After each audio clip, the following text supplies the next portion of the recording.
witnessed a bumblebee uprising. In 1984, quarterback John Dewberry led a stirring Tech upset between the hedges with this TD run that would set the tone for the day. The Yellow Jackets rushed for over 300 yards, the most allowed by the Bulldogs that year. Then last year, although nearly doubled in total offense by the Dogs, Tech took advantage of special teams play as Gary Lee broke loose on a 95-yard kickoff return that sealed their second straight victory over Georgia. And now, the scene shifts back to Sanford Stadium, where revenge will be on the Bulldogs' minds. Tech coach Bill Curry calls this the Hedge Bowl, and for Georgia, it's time for payback. We'll see which emotion runs higher as the battle for Georgia pride is about to kick off. Georgia Tech versus Georgia. Matters, and by Coors and Coors Light, beers with a difference worth tasting. Live from the campus of the University of Georgia, the 81st meeting between the Yellow Jackets of Georgia Tech and the Bulldogs of the University of Georgia. Good afternoon, everyone, and welcome to Athens. I'm Bob Neal. The mood is a bit more somber for this 81st meeting because of a tragic auto accident that happened less than 24 hours ago following the Georgia Tech practice. A senior assistant athletic director at Georgia Tech and former baseball and football coach, Jim Luck, and a Tech security officer, a Sergeant Gary Beringos, were killed in a traffic accident not far from the campus. Of course, that incident has affected this game and the mood of the game for not only the Yellow Jackets, but the fans and also the University of Georgia team. So, Tim Foley, as we talk about this game and the specifics, the first question has to obviously be, what will the effect of that kind of tragedy be on these young men? Well, I think it's got to have a negative impact. The idea of a head football coach is that you want to focus the attention of your players. You don't want any distractions, and that's a major emotional distraction and an intrusion that we'll have to wait and see whether the Georgia Tech players can overcome that. Let's talk about the Georgia Tech team, first of all. Offensively, there's a question at quarterback. Strom, Gast, Strom, who will it be? I tell you what, Bill Curry did not know last night, so they're talking it over. I think it's going to be Strom, but whoever it is, they're going to throw the ball back to Collier and Mays. Georgia Tech runs the football, and they're going to try to take advantage of a matchup that they have on offense. Gary Lee, big play receiver for Georgia Tech, is going to be lined up on Miles Smith, a backup cornerback on a defensive secondary that has already been depleted by injuries. Let's stay with the Georgia defense for a moment and talk about a great matchup in my mind, and that's nose guard Henry Harris against Tech's All-American John Davis, the center. We call John Davis the refrigerator mover, and Henry Harris was the refrigerator last year. 12 tackles against Georgia Tech, 7 of them in the Georgia Tech backfield. He is 100% healthy for the first time all year, and he's ready to go. It'll be fun to watch. And I think the Georgia Bulldogs are better than they've been all year. They've healed up a little bit, and offensively they run the ball very well. Yes, they do, and they've got Lars Tate, who is running as well as he has since he's been at Georgia. So they're going to keep the ball on the ground. I think they'll, regardless of who the quarterback is, Jackson or Johnson, they'll mix in the play pass a little bit, but they're going to try to run the ball down Tech's throat. And remember, the University of Georgia leads this storied series, but Tech has won the last 2. We'll be back here for the opening. 50% chance of rain, but it's a beautiful day. Clear blue skies, and here come the Yellow Jackets. There's their record, 5-4-1. The Jackets thought they were on the way to the Bluebonnet Bowl, but Wake Forest got in their way, upset the Jackets last week. So as Bill Curry said, this has to be the Yellow Jackets Bowl, and he named it the Hedge Bowl. Tech has won 2 in a row, but the Bulldogs are playing well. 2 weeks ago, they upset Auburn at Auburn's home stadium. Georgia finishes 4-2 in the SEC, but is on its way to the Hall of Fame Bowl in Tampa to play Boston College. Georgia's favored in the game, but they'll tell you as soon as anybody else you can throw all of those statistics out the window. We'll be back in just a moment with the kickoff from Sanford Stadium in Athens. Georgia Tech won the toss, elected to receive, and back deep, standing between the 5-yard line and the goal line for the Georgia Tech Yellow Jackets are number 25 on the right, Corey Collier, averaging 16.5 yards a return, and number 33, Gary Lee. He averages nearly 20. He's a game breaker. Short kickoff from the 14. Lee to the 30, and there the Georgia Tech Yellow Jackets will set up to go to work. Number 20, Rusty Beasley, made the stop. And here comes Rick Strom, starting at quarterback.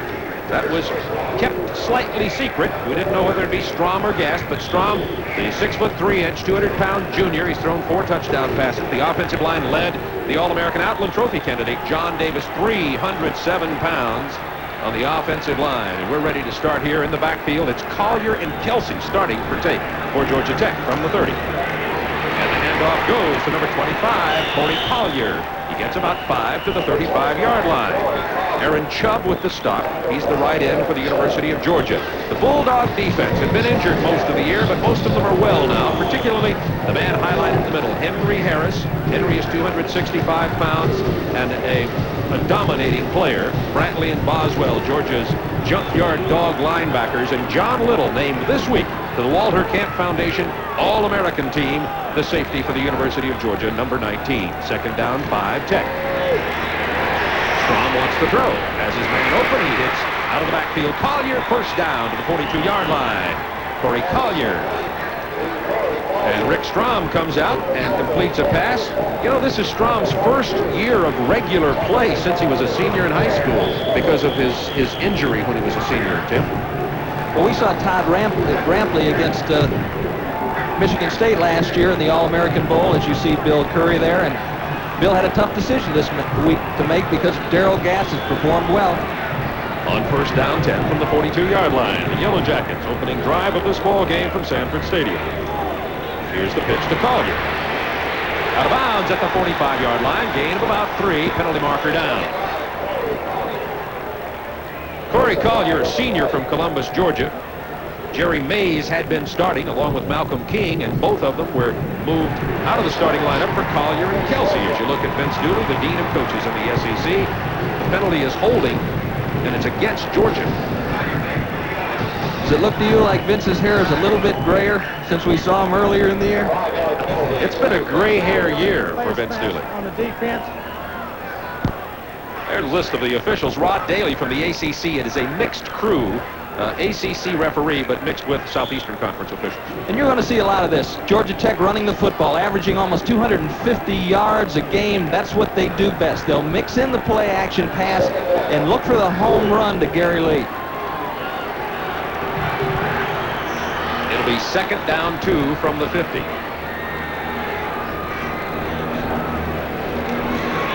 Strom, play fakes, going for the long one.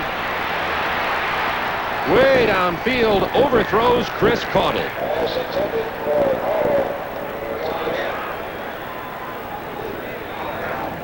Second and 2, a little play action.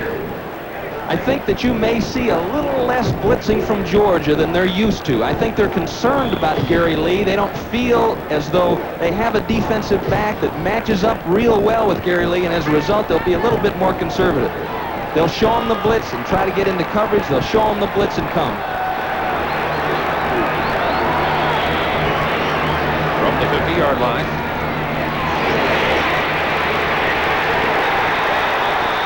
Knocked out of bounds, close to the first down, is Rick Strom. Boswell with the tackle. You know, for someone that has never been involved in a rivalry as intense as this one, they'd have a hard time understanding the emotion that goes into this game, Bob. Especially for Georgia. In the recent past, they've been used to handling Georgia Tech. It's not been as big a game for them as Auburn or Florida, but now these Yellow Jackets have come and beat them twice in a row. They're excited this week. It is third down 1. Yellow Jackets. Here comes Jerry Mays, first down. Gets right up to the 45-yard line of the University of Georgia. This drive started at the 30-yard line. Let's watch this offensive line for Georgia Tech. Very inexperienced offensive line. John Davis, number 65. Good cutoff block by Dean Weaver. Creates the hole for Mays. John Davis is really the only experienced lineman that they have in there. But I don't know if you can say that anymore, Bob. They've all got a year of experience now. First and 10 from the 45. Strom fakes the pass to Mays. Completes the pass to number 29, King. Penalty markers are down. King gets to the 30-yard line.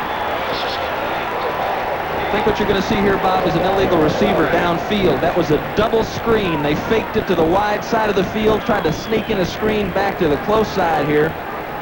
Took a little bit longer to develop than they had anticipated, and I think a lineman snuck downfield. We'll see. We also have a Georgia player down on the field. Nope, it's holding. Against the Yellow Jackets. Looks like Wycliffe Lovelace, number 94. Important player for Georgia. That is really going to disrupt some plans that they had, because they planned on moving Lovelace over to Aaron Chubb's defensive end spot to give him a little rest. They wanted to play Giles and McClendon back on that side. So Giles comes into the game now, 97 for Lovelace. You can see his right knee appears to be injured. First down, 20 now, back to the 44-yard line following the holding call against the Yellow Jackets. 12:47 to go, first quarter. Strom slipping and running. And gets about 10 back to the original line of scrimmage. Tackled by Vince Guthrie, number 54, playing in place of the injured Calvin Ruff. Calvin has a sore knee. Of course, this time of the year, you get a lot of players with sore knees, elbows, bodies in general. that's exactly right. One of the things, as you look at Wycliffe Lovelace, that Bill Lewis, the defensive coordinator for Georgia, was concerned about was that play you just saw, the quarterback draw. Last year, Georgia Tech hurt Georgia with that particular play. Second down, 11 from the 46. Double tight ends in there for Georgia Tech now on the option. Here comes Jerry Mays. And he gets to about the 42, and down goes Jerry Mays, the 5'8", 170-pound sophomore from Thompson, the leading rusher on this team. Vince Dooley's had a mix and match job with injuries all year long, and now early in this game, Wycliffe Lovelace goes out, and he looks like he won't return from this game. We'll update you on Lovelace and the nature of his injury as soon as we hear.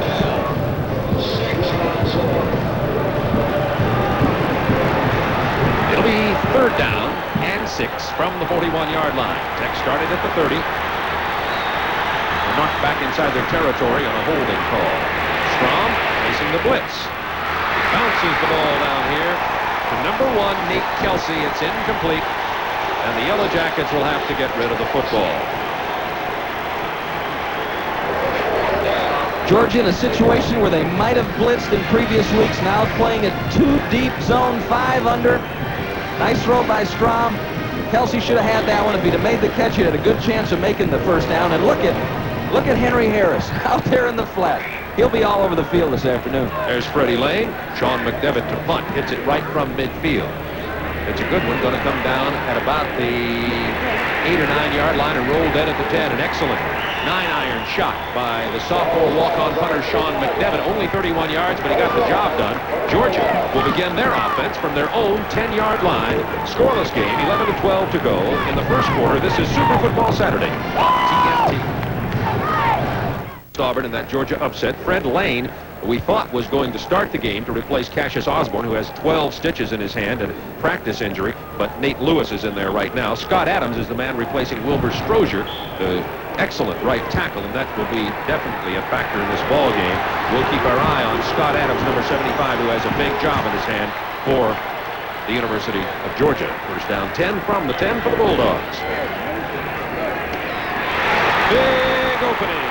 11 yards for 32, Lars Tate. Georgia's leading rusher with over 800 yards. Wheeler, Stevens, Mac Burrows, the great 3 interior linemen work well together as a team and pop that hole for Lars Tate, who is running with more emotion and more intensity than I've seen him run in the 3 years he's been at Georgia. Tate has 13 touchdowns rushing the ball, 1 receiving, a total of 14 on the year. First and 10 Georgia from the 21. And off to the fullback, it's 43, David McCluskey. Let's look at the Yellow Jackets defensive team. Last year they were loaded with Black Watch players, meaning elite players, but Kyle Ambrose is one of the members of the Black Watch. You'll see them by the black line on their helmet, meaning, of course, that they're just excellent defensive players voted on by their teammates. They're the linebackers and the roverback for Tech. And in the defensive secondary, Ricardo Ingram, an outstanding player, great baseball player. Ingram leads this team in tackles. Second down, 8 from the 23 for the Bulldogs. Sadowski in motion. And off to Lars Tate. And Tate to the 28-yard line, bringing up about a 3rd and 5. Mark White, number 35, with a stop for the Yellow Jackets. And we can expect to see Georgia giving to that tailback a lot today. I think so. There's been an evolution in their offensive planning since we saw them early in the year, Bob. They were throwing the ball out. They thought they'd go more to the air, but as the season developed, they came back to the ground and they've been chewing up the yardage, rushing. You never know about Vince Dooley. We don't think Osborne would play much, and here he is in the game on about the 4th offensive play, number 24, with the 12 stitches. They hand the ball off. It's short of the first down, I believe. Depends on the spot. Now the official has moved his foot further upfield than I thought, and it is a Bulldog first down. I would be very surprised if Cassius Osborne was the target of many passes today.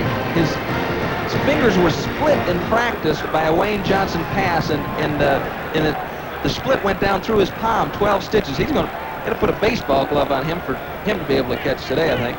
First down 10 from the 32. Lars Tate to the 39-yard line. Tate gets about 6 or 7.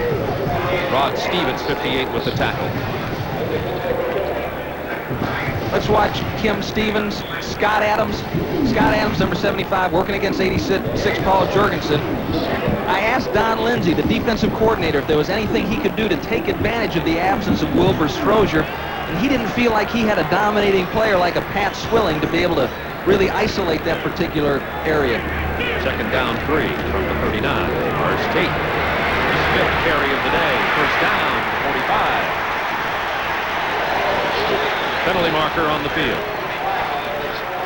Right at the point of tackle. 79 Willie Burks will be given recognition for the tackle. The man in the white hat is the referee today, Rod Daly from the Atlantic Coast Conference, clipping Georgia. So that'll take away the carry, and officially. Georgia's bringing their tight end, Troy Sadowski, in motion. They're splitting him out there. Let's see what the official has to say. 15 yards from the spot. Let's see if we can see it at the end of this play here. Tate fighting his way upfield. There's Mac Burrows, number 69, making contact. If that's the clip, yeah, it's I don't easy. think that qualifies, but maybe there was something else that was involved in there. Second down, 13 now, inside 30 at the 29-yard line. 8:15 to go first quarter. Neither team has scored yet. 81st meeting. Bulldogs and the Yellow Jackets. Wayne Johnson rifles it over the middle, almost picked off by Ricardo Ingram, covering number 9, John Thompson. There's number 47, Ingram, leads this team in tackles. You've got to call him the defensive leader. Really. And you have to enjoy watching him play. He plays with such enthusiasm. And again, Don Lindsay tries to develop defensive schemes. How often do you try to develop a defensive scheme to get your weak safety into the tackle, into the running lanes? And that's what they've done here at Georgia Tech. And he's the surest tackler they have on defense. Third down, 13 from the 29-yard line. Big conversion situation for the Bulldogs here. The flipping penalty really put them in the hole. Going to give the ball to number 30, Keith Henderson. Short of the first down to the 40-yard line, about 2 yards shy. He was tripped up by 23 Crockett and 58 Rod Stevens. Keith Henderson, the sophomore from Cartersville, injured earlier in the year also, but Henderson and Tate, good tandem at tailback. Of course, Worley was injured early in the year also for Georgia, and he is out for the year. Georgia had 3 very fine tailbacks. Yes, and I think one of the things that was a concern for the Georgia coaches was Tate's ability to carry the whole load. He was so used to alternating with a couple of other good backs that he has really responded. Played excellent football against Auburn. Here's Carpenter to punt. Georgia very good on net punting yardage, but Ingram, who's going to take it at the 47. It's a beauty, too. Is second in the nation in punt returns. Doesn't get much this time to the 17-yard line, and down he goes, tackled by 20. Rusty Beasley, a 51-yard punt from Chris Carpenter. 7:12 to go. Quarter number 1. This ball game is scoreless. Dogs from an early 20-0 deficit to a 21-30 third quarter lead in the 1978 Tech-Georgia game. But it appeared all in vain when Drew Hill returned this kickoff 99 yards, coupled it with a 2-point conversion. Tech led 28-21. But Ballou threw a 39-yard TD pass to Amp Arnold with less than a minute remaining to bring Georgia to within 1. Then, running the option, pitching again to Arnold for the conversion, the Dogs get the win in the most dramatic comeback of this bitter series.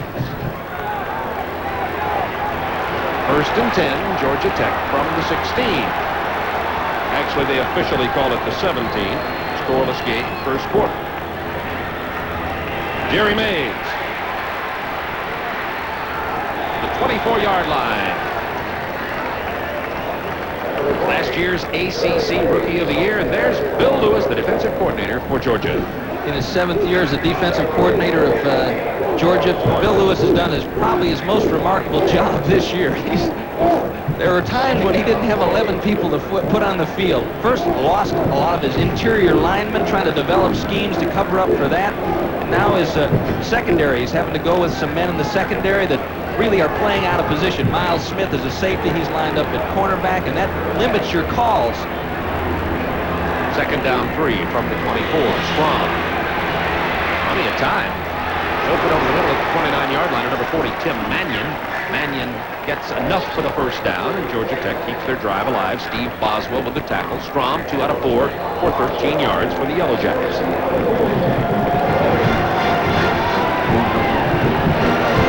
Obviously, pass coverage is a combination between that pass rush, pressure on the passer, and then good reaction to the football by defensive backs. That time, not much pressure from Georgia.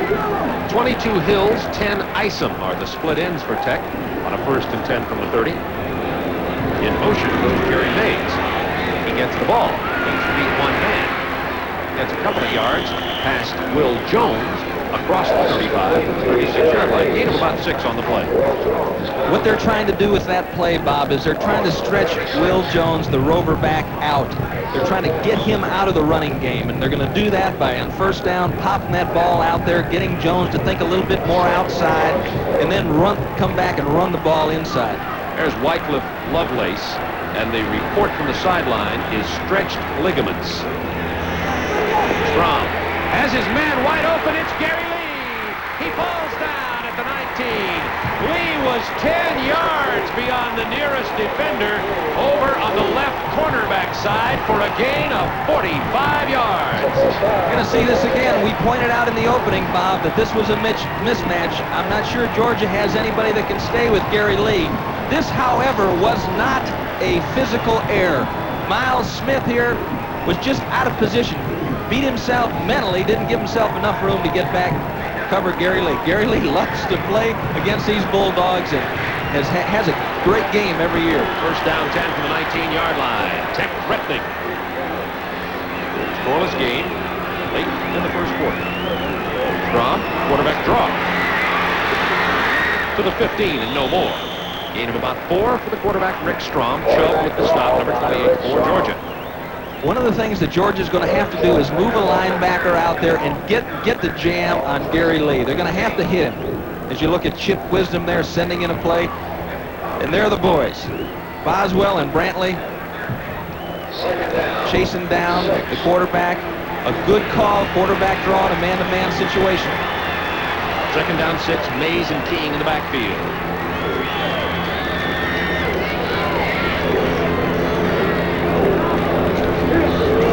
Option. Mays. Georgia's there, only a yard or so. Will Jones, the rover back, number 29, initiated contact. Georgia well off the option.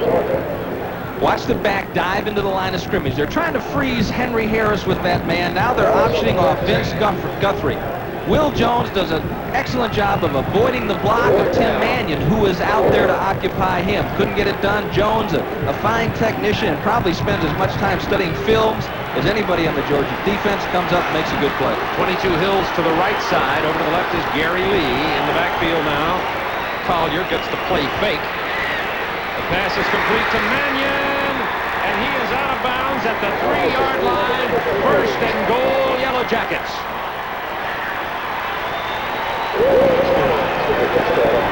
In a situation where you normally blitz, Bob, I think Bill Lewis is playing a 2-deep zone, spreading those 5 short zones across that area, but you got to respond faster to the football in that area. You can't get quite as deep, and you have to really focus back on the quarterback and respond when the ball's in the air.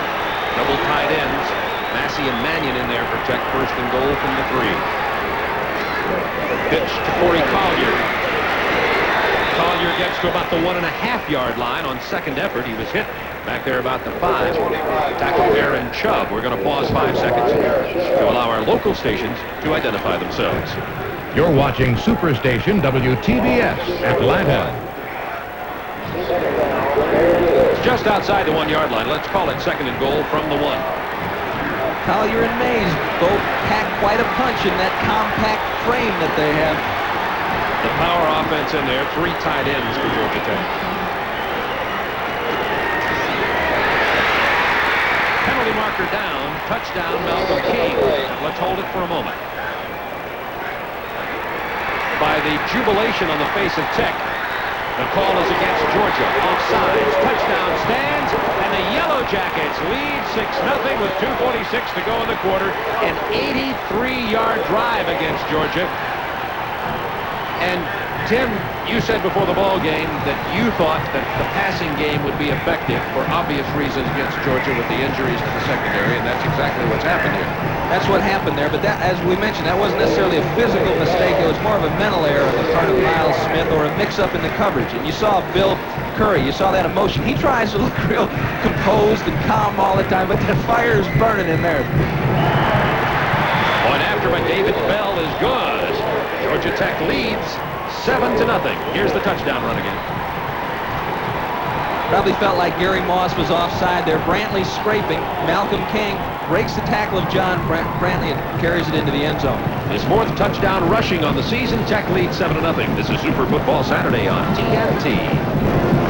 Georgia defense slanting down. John Brantley responsible to scrape off like that. He got his feet caught up. Really didn't have a chance to explode into Malcolm King, and King drags John Little into the end zone. Malcolm King, the junior from Americus, Georgia. Just 5'9", part of that microchip backfield. For those of you, as you look at the scoring drive there, of course, the key play was the 45-yard pass from Strom to Gary Lee. When we talk about the microchip backfield, of course, for Georgia Tech's engineers, that's where the term chip comes from. The micros come from Mays being 5'8", King being 5'9", and Collier being only 5'7". And Malcolm King carried the load last year in the All-American Bowl. We saw him rush for 122 yards and 2 touchdowns against Michigan State. Freddie Lane and Nate Lewis are back for Georgia. Lane is 4, Nate Lewis is 8. The kickoff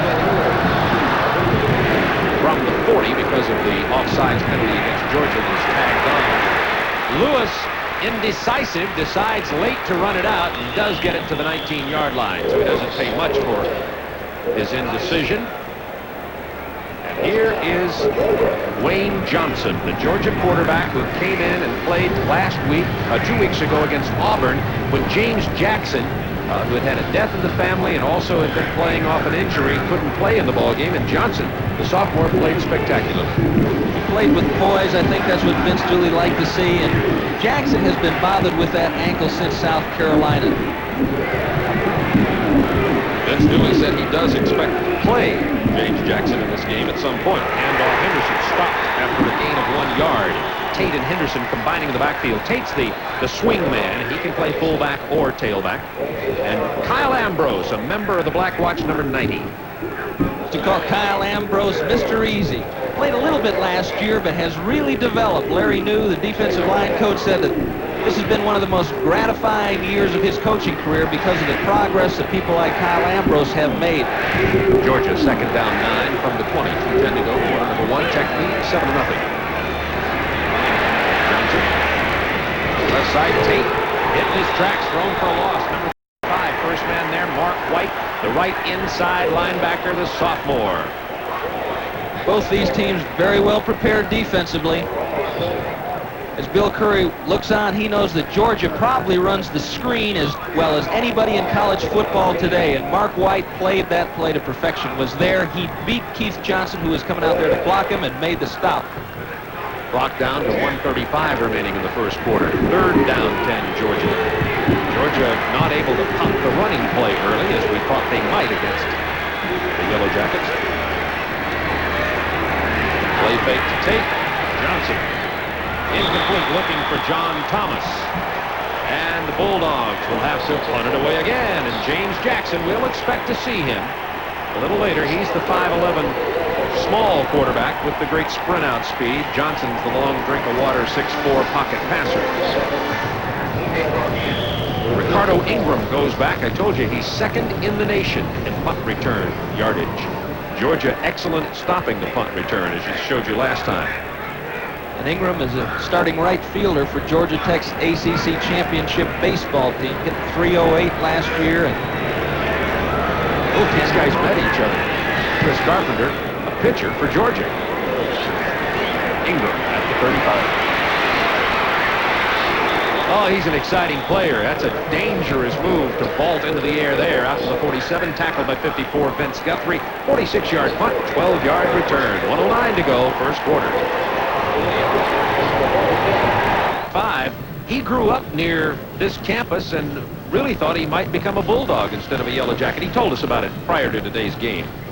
Well, when I first started going to college football games, they were right here in Sanford Stadium, and my uncle always brought me here. Nobody would ever take me to Tech because they were doing so bad, and I grew to be a Georgia Bulldog fan, and you know, it just came a part of me. But when I realized where I wanted to go, I chose Tech, and that didn't make a whole lot of people happy, but personally myself, I made myself real happy. I talked to him yesterday, Bob, and he said it had to do with the fact that he wanted to be a part of something that was going to build. He wanted to be a part of that building process. What a block to build on. 305 pounds, 6 feet 5 inches. He'll be a pro player for sure. Jerry Mays on the first down. Wants to sweep. He's going to throw it. He threw a touchdown pass earlier looking for Lee. It's picked off by Miles Smith at the 13-yard line.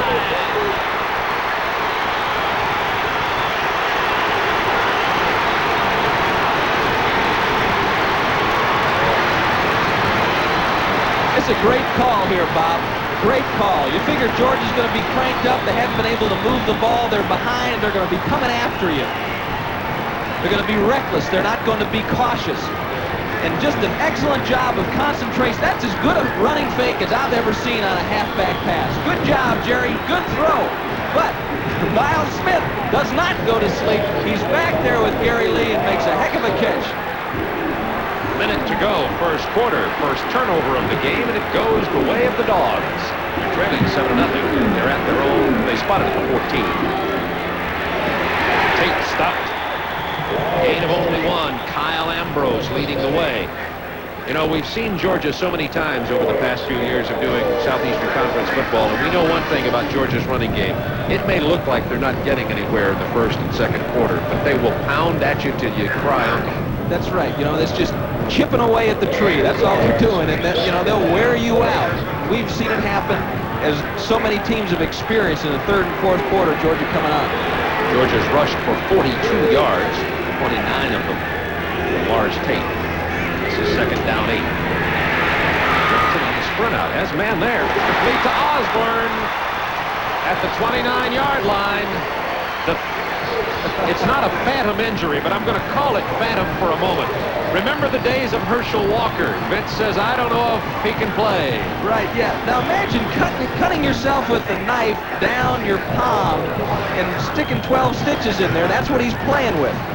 The good job of blocking that gave Wayne Johnson the opportunity to get outside the pressure. Kyle Ambrose trying to fight his way through. Big defensive play for Tech on the first down. Lars Tate knocked down behind the line of scrimmage, leading the way. The bandit back, Willis Crockett, number 23. Clock ticks down to 4, 3, 2, and 1, and that's going to be the end of the first quarter of play. The Yellow Jackets leading 7-0.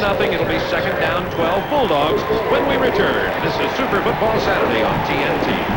Portions of today's game are brought to you by Buick and your Buick dealers. For traditional comfort, technical innovation, and for a real commitment to quality, come to Buick, where better really matters. Ready for the second quarter. Georgia Tech leading an 83-yard drive, the key play of which was a 45-yard pass from quarterback Rick Strom to receiver Gary Lee, then the touchdown run by Malcolm King. But now the Bulldogs trying to come back, second down 12 from their own 27. In the second quarter, they have the ball thanks to the Miles Smith interception off the halfback option pass from Mays. Here is Henderson to the 45-yard line, just what we were talking about. Keith Henderson rips off 17 yards out of the tailback position. You think he's healthy? Explodes off the right side. You see Stevens gets a good hook block there. Great lead block by McCluskey, and that springs Henderson downfield. He's ready to go. Great quick feet. Good to see him back, Blaine. First down 10 from the 45. Bulldogs. Wayne Johnson play fakes. It is complete at the 35-yard line of Georgia Tech. The man with the ball, 87, Troy Sadowski, covered by Ricardo Ingram, a 20-yard completion. You're going to see Ricardo Ingram, and he's in great shape. Reading back inside to the quarterback. Back inside to the quarterback, now focusing on the receiver. Wayne Johnson is getting too much time to throw that football. Georgia Tech is going to have to get somebody upfield. I don't think they were concerned about the rollout with Wayne Johnson as much as they were with James Jackson. Deepest Georgia penetration of the game. First and 10 at the Tech 35. Play fake again. Seems to be working effectively. Johnson again with a lot of time. Finding nobody, throwing desperately, incomplete. Right at the last minute, he spotted his safety valve, Lars Tate, down inside the 15. Better pressure that time, better defensive pass coverage too, Tim. Great coverage. He's looking for Nathaniel Lewis deep here, and he can't get it. He's already been flushed out of the pocket, and then Lars Tate works himself free, tries to get his feet down, can't quite do it. It'll be second down 10 from the 35-yard line. 13:56 to go, first half, Tech leading 7-0. Wayne Johnson played so brilliantly. The Georgia upset of Auburn. Only a four-man rush here by Tech. John Thomas, the intended receiver, incomplete. It'll be third down 10. Reginald Rutland, man covering on the play. Dean of SEC coaches, Vince Dooley. He gets excited watching a football game. It's fun watching the training films. You folks out there would like to watch that, the coach's film of a game, because you have a much broader view. You can actually see everything that's happening, plus the people on the sideline. And Vince Dooley's got some great moves on the sideline. He gets excited and fired up, and he's really into this. I told Tim Fuller, you want to go see Top Gun? Great movie. He says, no, I'd rather watch the coaching film. Tim likes coaching film better than chocolate ice cream. Third down 10 from the 35. Although it's close. Johnson under pressure. Down he goes at the 43. Travis Moody, 75, the man who got him. But they were coming in from everywhere. A loss of 8 yards. Rutland, Ingram, and Stallworth had all locked up man-to-man on the Georgia receivers and had them covered. Wayne Johnson had no place to go. It'll be fourth down. Chris Carpenter comes in to punt, so Georgia gets it down to the 35-yard line, and the drive stalls. There's Ingram. Chris Carpenter, an excellent punter. I'm wondering if he'll last his career in Georgia as an athlete, though, because of the beckoning call of pro baseball. He's great at dropping it inside the 10. Ingram knows that. Fair catches it at the 10-yard line. And that's where the Yellow Jackets will take over, leading 7-0 with 13:02 to go, first half. Joe Hollis, offensive line coach in the white shirt in the middle, discussing some different looks that Georgia Tech is giving them. Look at that weather. That's great Air Foley weather. It's beautiful here in Athens today. First down 10, Yellow Jackets. They run the ball off the left side successfully. Malcolm King out to the 19-yard line. King, who scored the Georgia Tech touchdown from 1 yard out after the 45-yard pass completion from Strom to Gary Lee. And let's watch John Davis working at center for Tech 65. The refrigerator mover. Locks onto a Tech player there, gets some good movement. Could have been an All-American tackle. Didn't really have the recognition to make it as a center. An unselfish player, John Davis.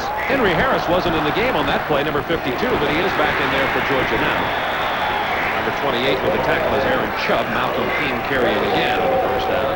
Or gets the first down. That has to be a difficult thing for a young man. John Davis's ability. Played tackle as a freshman, got a lot of recognition. They moved him to center because they needed him inside. As a junior, went back to tackle and had a chance. He was an All-American as a tackle. Football News and Sporting News All-American, and they made the move back very unselfishly. He's doing a good job of leadership in there. First and 10 from the 23. It is complete to Gary Lee. He's ridden down at the 31 by Gary Moss. It's about 3 yards short of the first down for the Yellow Jackets. Once again, the purpose of the quick passing on first down. Bill Curry is trying to draw that rover and draw that weak side linebacker out to help those two cornerbacks. I wonder if John Davis will look as slim and trim when he finishes his playing career as Bill Curry, one of the great centers of all time in pro football. Didn't he make you feel guilty? Yes. 7th down 2, and the Bulldogs hit Malcolm King right at the line of scrimmage. John Brantley gets credit for the tackle. It'll be close. It is a first down. Harris and Davis aren't connecting head-to-head here, Tim. Harris is stunning to the right. That particular call just happened to take him out of the play. Davis did block him on that play. So they are getting matched up relatively often here. First down 10. Tech's receiver, Richard Hills, fell down out here. The pass goes incomplete. Hill's a sophomore from Lakeland, Florida. You saw earlier the Georgia Bulldog cheerleader with the Bulldog on the cheek. This rash breaks out at this game. A lot of the students get that rash. It does go away. Mommy's that expression. It's not. Talking about Bill Curry's conditioning, we've got a friend, Nell Watt, in Atlanta. He used to drive his bicycle by her house. He'd spend 20 miles on a bicycle and just staying in shape. Now he's having problems with his knee. He's got to cut that out. Strom on the option. This is Mays. Turned the corner, then got out of bounds at the 38-yard line. The 2nd and 10. He got 4 or 5 on a play. Brantley chased him out of there. Tech getting field position again. Tech leading in the game 7-0. 11:06 remaining in the first half. Georgia penetrated to the Georgia Tech 35, but then a couple of incomplete passes, and the Yellow Jackets held.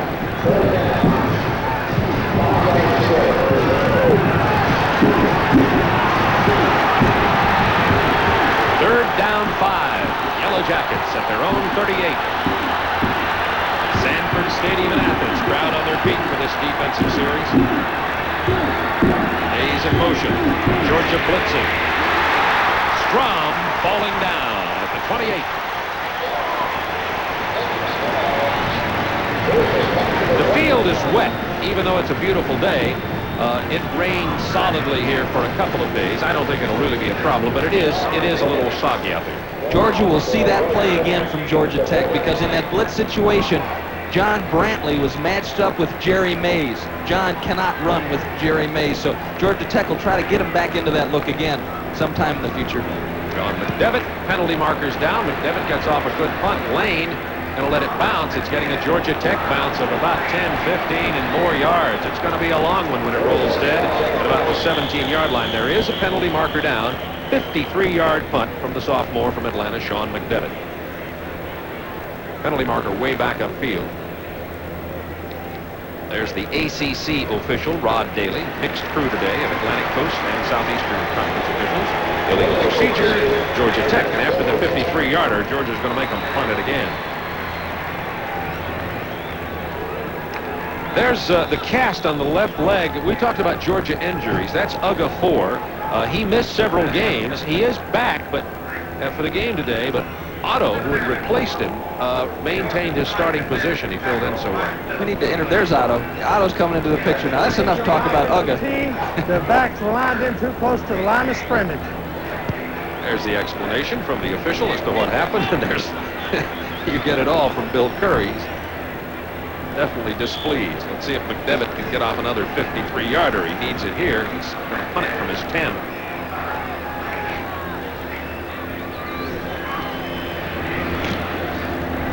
Not as good a punt. Lane catches it on the run at the 45-yard line. That's going to be about a 30 or 35-yard difference in what would have been had there not been the penalty. That's only a 30-yard punt. This is Super Football Saturday on TNT. Otto on the left, Uga on the right, and we asked Vince Dooley his philosophy on who would get the starting call today, Otto or Uga. Well, we do have Uga back, but I'll grant you this, Otto is going to start. Otto has really performed well, and I think he deserves the right to start with Uga being out as long as he has, and Otto has performed magnificently, so he will start, but we're glad that Uga is back and will be able to back him up.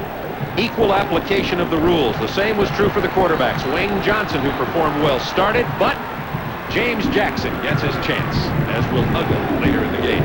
Jackson enters for the first time for Georgia. This is what he does well is he runs the football. Gets 3 or 4 that time following the sprint out. Travis Moody with the tackle. So James Jackson, the junior from Camilla, Georgia, who had sore ankles, had a death in the family, missed the Auburn game. He hadn't really practiced much before the Florida game, Bob, and practiced not at all against Auburn, and then the tragic death of his grandmother, who had raised him and took him out of things.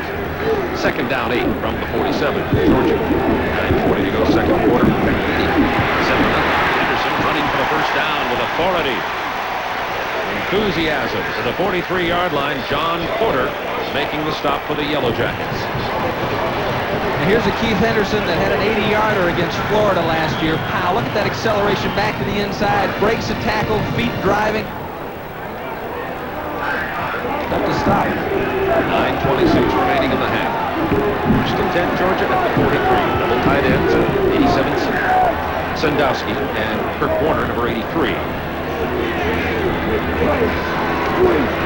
Henderson to the 36-yard line. Eric Thomas with the stop. One thing you develop when you play for Vince Dooley is patience. As you mentioned, often in the first quarter, they don't get a lot of action going. There's not a lot of excitement and a lot of flash, but they're just... And as the game develops, they become more successful. Henderson, the leading rusher now, 5 carries, 46 yards. Second down 3 from the 36. Jackson keeping it. First down, Georgia. At the 28-yard line, tripped up by 45 John Porter. Georgia now with their deepest penetration. Previously, the closest they had gotten to the Tech goal line was the 35. Now to the 29. And the left of your screen is Don Lindsay. He's the defensive coordinator. Next to him, Jack Fligg. Those two Jack Fligg's offensive line, and Rip Shear, the offensive coordinator. Now Georgia Tech, they've got some folks not too far away from those rascals. Oh, that was Georgia Tech. First down 10 from the 29. Tate to the 22-yard line. Georgia running game starting to work. And as we talked to Don Lindsay before the game, he said, don't misunderstand me. I'm certainly not negative because our defense has played very well in many cases, but it's going to be tough to stop the Georgia running game. Well, he's got such young players in there, Bob. I mean, can you imagine losing 9 starters off a defense? You're talking about reconstruction. And most of those people that are in there now are freshmen and redshirt freshmen. On second down and 3, Lars Tate short of the first down. He was tackled by 23 Willis Crockett. James Jackson has come into the ball game in place of the starter Wayne Johnson. It'll be third down and about 1. We'll watch where they put that stick down. It's just a solid 1 yard. Time remaining in the half. Down in the lower left-hand corner of your screen. Tech leading 7-0. Full house backfield. They give to Henderson. First down, Bulldogs. Henderson near the 15. They'll spot it about the 16-yard line. Stevens with the tackle. The Georgia line is firing out the ball, and McCluskey leading the way. He's an integral part of making that run go. Often he's the one that throws the block that'll spring either Henderson or Tate. And a big one, Hiawatha Berry, number 39, the 245-pound freshman in the backfield at fullback, goes out of there, and Lars Tate comes in. It's Tate behind Berry, excuse me. Tate to the 4.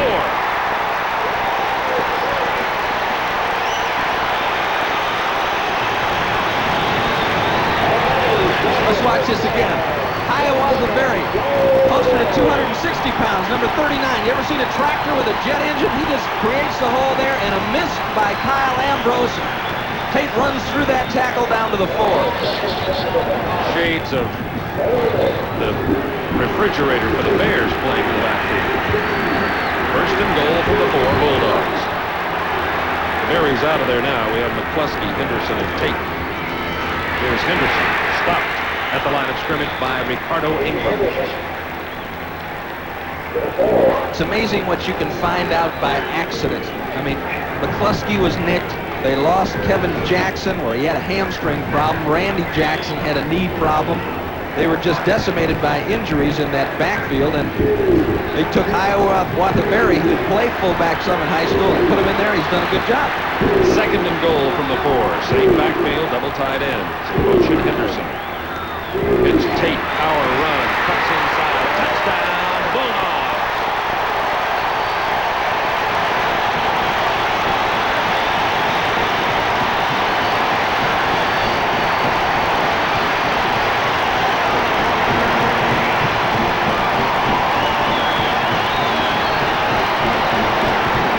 Power football. Toss to Tate, sees it back infield, inside, great block by Kim Stevens, knocking a Georgia Tech defender off his feet. Now it's Tate just running his way in there. Crumley to attempt the point after. This game is tied with 5:36 to go, first half. Georgia Tech 7, the Bulldogs 7. 10 plays on the drive. Georgia never threw a pass. Left. They're going to run a little motion here just to create some confusion, create a little bit of movement, hoping to force a mental error. They don't get it, but you get a good block by Chris Warren. Kim Stevens pulling out, stuffs John Porter. He can't get the penetration, and Tate always looking back inside. Fights his way in. Ricardo Ingram couldn't keep him out. Tate has scored 14 touchdowns rushing. He is One really receiving. maturing as a running back. Saying hi to the folks back in Indianapolis. Lars Tate Jr., 6'2", 210. Tate now with 852 yards rushing on the year. Crumley's kickoff goes out of bounds. He'll move it back 5 yards and kick it off again. 5:36 to go in the half. The 55-yard scoring drive, all on the ground by Georgia, took 4.5 minutes. A big run of 20 yards by Keith Henderson really was significant in that drive. And Tim, the question is, when James Jackson comes in the ball game, I've always thought it really gives Georgia another running back, which adds another defensive problem. That's what I thought, but in talking to Don Lindsay, the defensive coordinator for Georgia Tech, he said he wasn't that concerned about them. Both of them can hurt you, and both of them can run the ball fairly well. What you get with James Jackson, and one of the things I'm sure worries Vince and excites Vince Dooley, is you get more big plays from James Jackson. But early on in the season, you had more bad plays from him, too. There was a greater degree of variance, a broader spectrum in performance from James Jackson, although in mid-season, he had become pretty consistent. From the 30, Crumley. Tough bounce, Gary Lee. Near the 30-yard line, and down he goes. Tackled for the 3rd time on special teams by number 20, Rusty Beasley, a sophomore from Livonia, Georgia, who's been significant on the Georgia kickoff coverage teams today. Tie game, 5.5 minutes to go, first half, the 81st meeting between the Bulldogs and the Yellow Jackets. That is, if you ask Tech, it's the 81st. Georgia ignores 2 games that were played during the war years, saying they didn't have enough good players and don't count them. We got to talk about that. They can't even agree on when they played or if they played. Here's Jerry Mays. Turns the corner. Well, he scooted it down the sideline and got very close to the first down. Little chased him out. There's the Georgia Tech mascot. You talk about not being able to agree. In 43 and 44, the war years, they were training a lot of Navy pilots at Georgia Tech as we watch this rerun here. And what actually happened was Georgia Tech had a lot of men playing on their team, and Georgia had these young guys, so Georgia said, hey, we're not counting those 2 victories. You cheated. And so they don't add them up to Georgia. Oh, my. 2 years ago, when John Dewberry was quarterbacking for Georgia Tech, and Tech beat Georgia over here, Dewberry and a couple of the players took some twigs from the hedges. And that has remained in the craw of the throats of the Georgia players ever since. They do not want to give up any more twigs from the hedges. We saw a Georgia Tech bumper sticker there. There's somebody from Tech getting an early twig. He better wait. It's still tied. He's starting early. Strom going long, looking for Lee. He's deep. He's there. Gary Lee to the 5.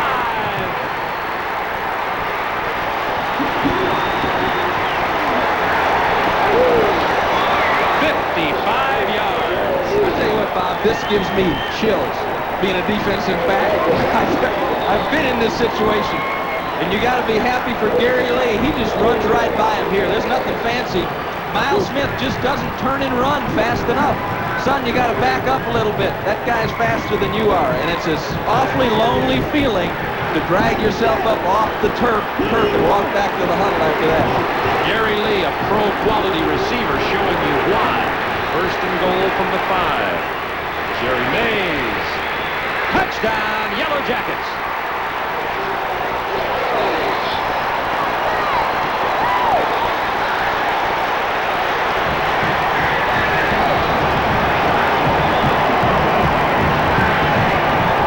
Georgia Tech just knocks it in here.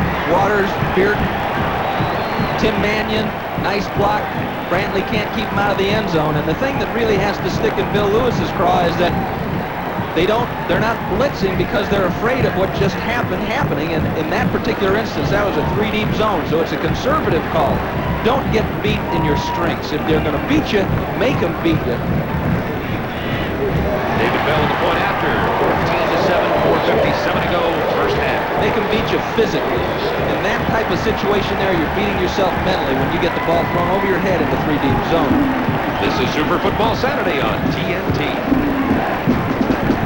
I used to look for when the grass started to smoke under his feet. I knew it was time to run. Forget about looking at the quarterback, Miles. You got problems. Get deep. They're fortunate they didn't score there. At least they had another chance, but Tech just knocked it in from the 4-yard line. Oh, the afterburners. Georgia Tech leading 14-7 with 4:57 to go in the first half. Gary Lee caught a 45-yard pass reception on the first Tech scoring drive. Now he's caught a 55-yard reception, setting up the 5-yard touchdown run. 71-yard drive, only 39 seconds. And Tim, you pointed it out at the beginning of the game. Georgia's got to figure a way to stop that if they're going to hold Tech, because that's been the whole deal. Right, and credit Rick Strom, because he had a face full of Henry Harris just as he let go of the football. Bell kicks it into the end zone. Lane touches it down, and Georgia will have it first down 10 at the 20. So we've got a classic confrontation going here that's really enjoyable. I hope you folks are enjoying as much as we are. The great running game of Georgia just pounding that ball at you successfully, and Tech doesn't know how to stop it. And Georgia Tech's passing game and Gary Lee and Georgia doesn't know how to stop it. Well, you know, not knowing how to stop it, I don't think that's necessary. I think they know how to stop it. They just don't have the people to stop it. And what you're going to have to do on Gary Lee, Bill Lewis, I'm sure, is going to have to start jamming him at the line of scrimmage, preventing him from getting that free deep shot. James Jackson continues at quarterback. First and 10, Georgia trailing by 7 now. Jackson's going to sprint out and look to throw. It is complete to Lane. Out here to the 36-yard line, Freddie Lane, 16-yard completion. Jackson's first pass and Lane's first catch of the day. We'll put him in pain, Freddie Lane. Here he comes, senior captain. Nice move, breaks down. Stallworth reacting, the ball right on time. Good throw by James Jackson. Freddie wants to be a broadcaster when he graduates. It'd be good to get him in the booth up here with Tim, a wide receiver and a defensive back. Right, look, he's an offensive player. You can tell he's pretty and everything. Never gets scuffed up. Lars Tate Right to the 40. Tell those offensive guys, they always are looking for the sidelines. They catch it and go out of bounds. Good play. I've always felt that it would be great to have a wide receiver in the booth with yourself. Hey, but give Freddie credit, because against Kentucky, he came in at tailback. They had so many injuries, and Freddie did a fine job running the ball with people in front of him. Lars Tate, 57 yards, 1 touchdown. Second down 5, Georgia from the 41, trailing by 7. 4:20 to go, first half. Jackson. This is where he's dangerous. First down, Georgia. James Jackson, Travis Moody. And, you know, Tim, I have to disagree with the Tech coaches a little bit, just in my opinion. I think James Jackson is another running back there, and I think the players look at it that way, because he has the effect of a running back, more than Wayne Johnson. I think he has the opportunity. He's got more quickness of foot. There's no question about it. And when you look at his stats in high school, had a lot more yards running the ball than Wayne Johnson did. I think the point that they were making, though, is, you know, what would you rather kill yourself with? You know, a shotgun or a Magnum? You know, I mean, so they both can hurt you. Here's Tate, trips and falls at the line of scrimmage. You understand what I'm saying? I don't think they're saying that either one of them is better. They say, look, when you got a problem, who cares who's giving you the problem if they both can give it to you? Lars Tate, what a year he's had. 14 touchdowns running, 1 catching the ball. This telecast is authorized under broadcasting rights granted by the Southeastern Conference. It is intended solely for the entertainment of our audience. Any publication, reproduction, rebroadcast, or retransmission of the pictures, descriptions, or accounts of this game, this will be continued in a few minutes here. It'll take me another 15, 20 minutes to read that to you. Keith Henderson.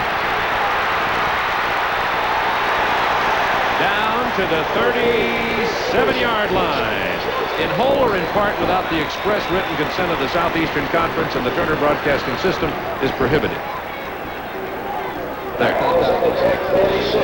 Great move by Keith Henderson. Understand, this young man started the year as a fullback. McCluskey occupies one blocker, and then he just outruns Andre Thomas to the outside. And now it's back to being a fullback again. Keith Henderson not running out of bounds, getting that shoulder down, powering upfield for the extra yardage. Georgia, 134 yards rushing, 58 from Tate, 68 from Henderson.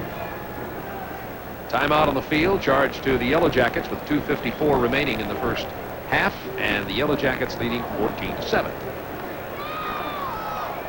Coming up on New Year's Eve, Tim Foley, Bob Neal, and Paul Horning in Birmingham, Alabama for the All-American Bowl. Florida State playing Florida today. Is Paul going to let me ride in the limo this year?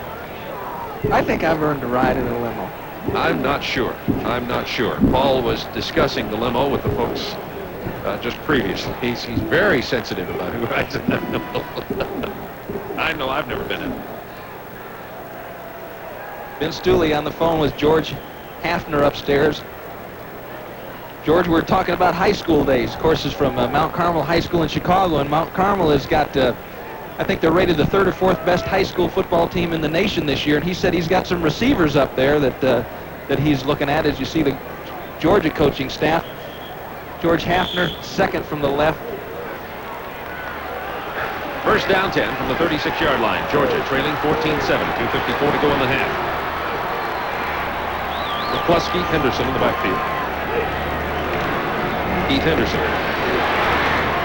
to the 33.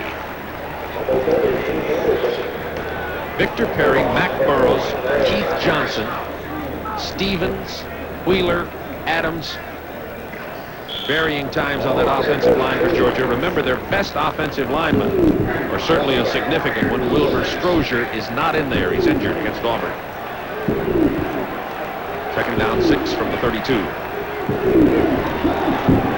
Henderson.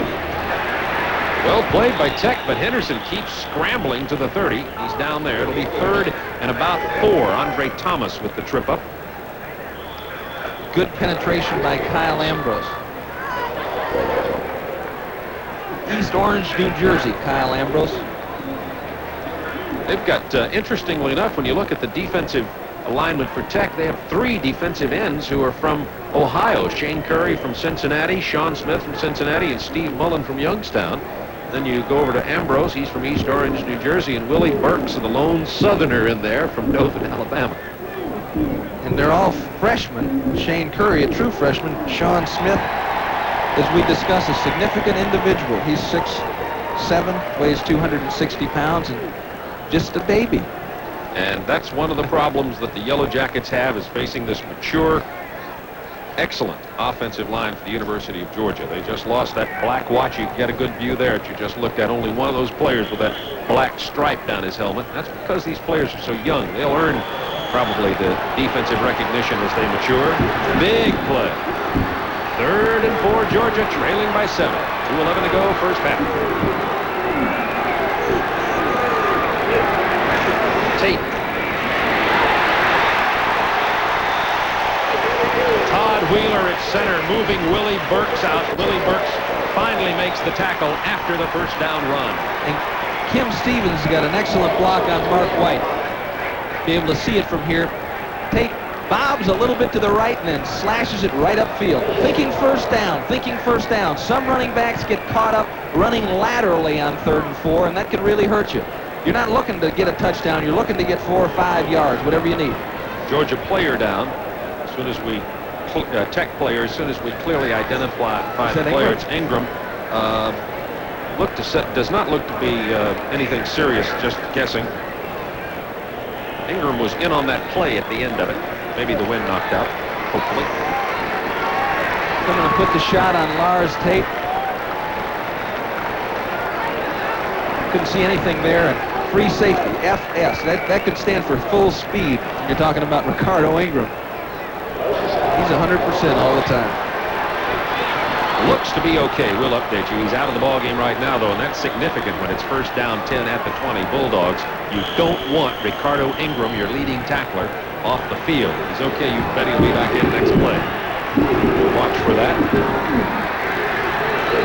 Replacing him, Anthony Harrison. James Jackson. Throwing. Touchdown. And the defender was Anthony Harrison. Nate Lewis with the reception. They picked on the replacement immediately.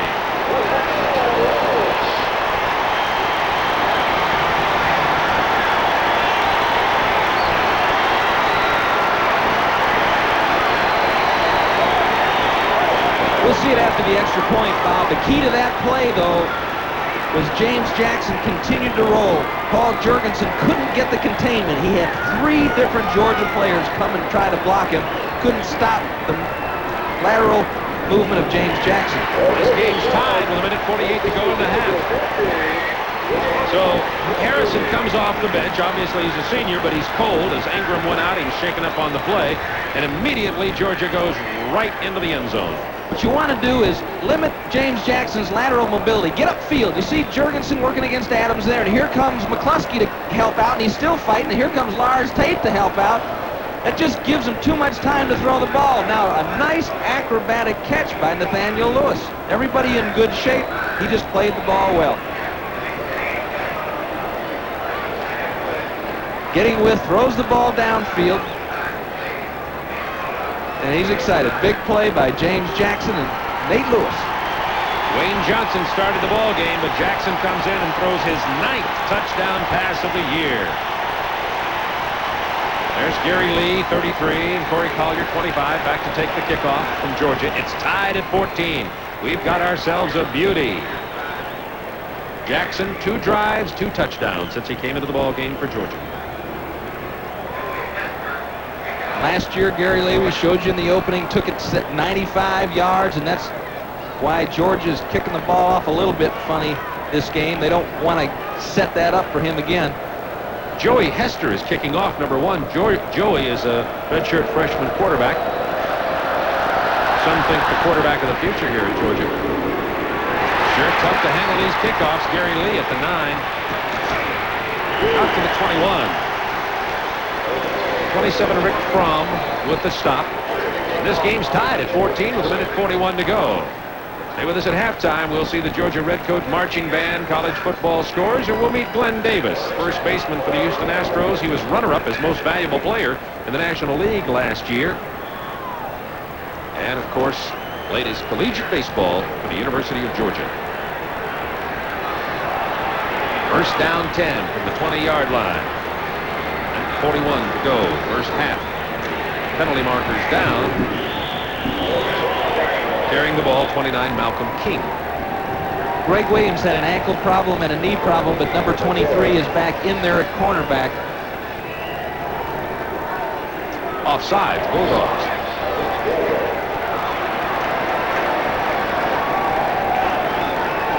This game started when Collier ran it in from 1 yard out after a 45-yard pass to Lee to set up the Georgia Tech touchdown. That happened in the first quarter. Comes the second quarter. Georgia runs the ball downfield, 55 yards. They don't throw any passes at all. Tate takes it in from 4. Defense penalty decline. Second down.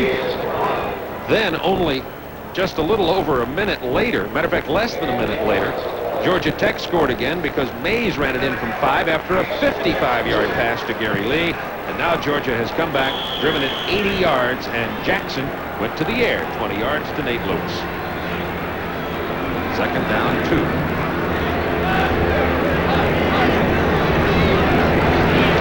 Collier. Short of the first down, out to the 30. Steve Boswell with a stop. In that particular defensive alignment, they made an adjustment in the backfield, brought Williams back in, and they also, as we could see from our vantage point, lined up Will Jones out on the flanker. They had him all the way removed from the running game. He's out jamming the flanker. They don't want to give him that quick score again, especially at this time of the game, minute 14 left to go in a half.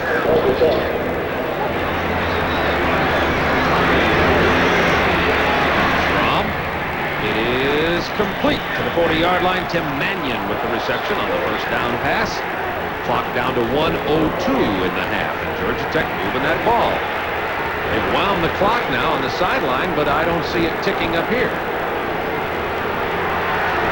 Well, Curry's hot, that's for sure. It looked like the guy was tackled out of bounds there. That's what Bill wants to know. What's the matter?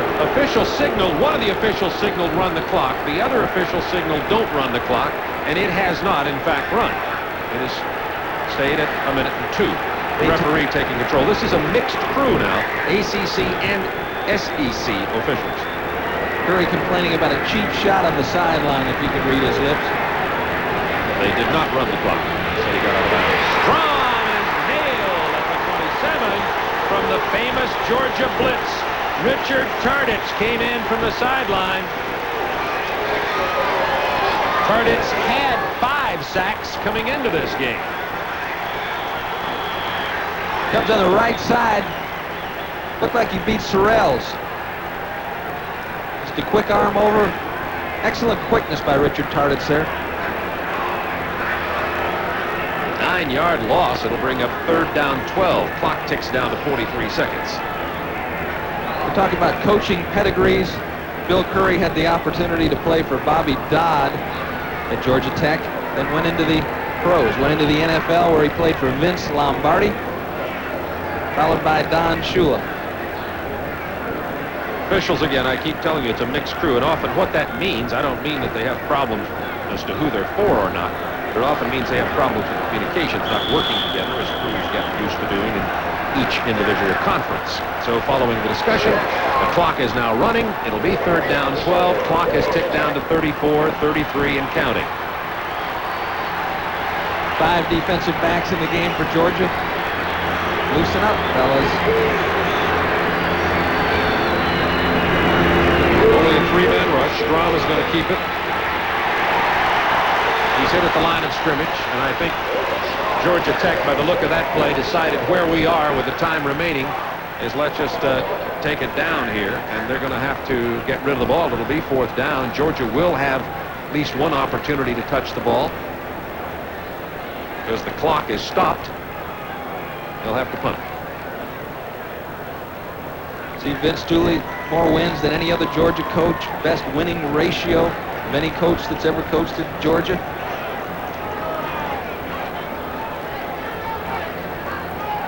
Here comes the punting unit in. Freddie Lane is back at about his own 35-yard line to take the Sean McDevitt offering.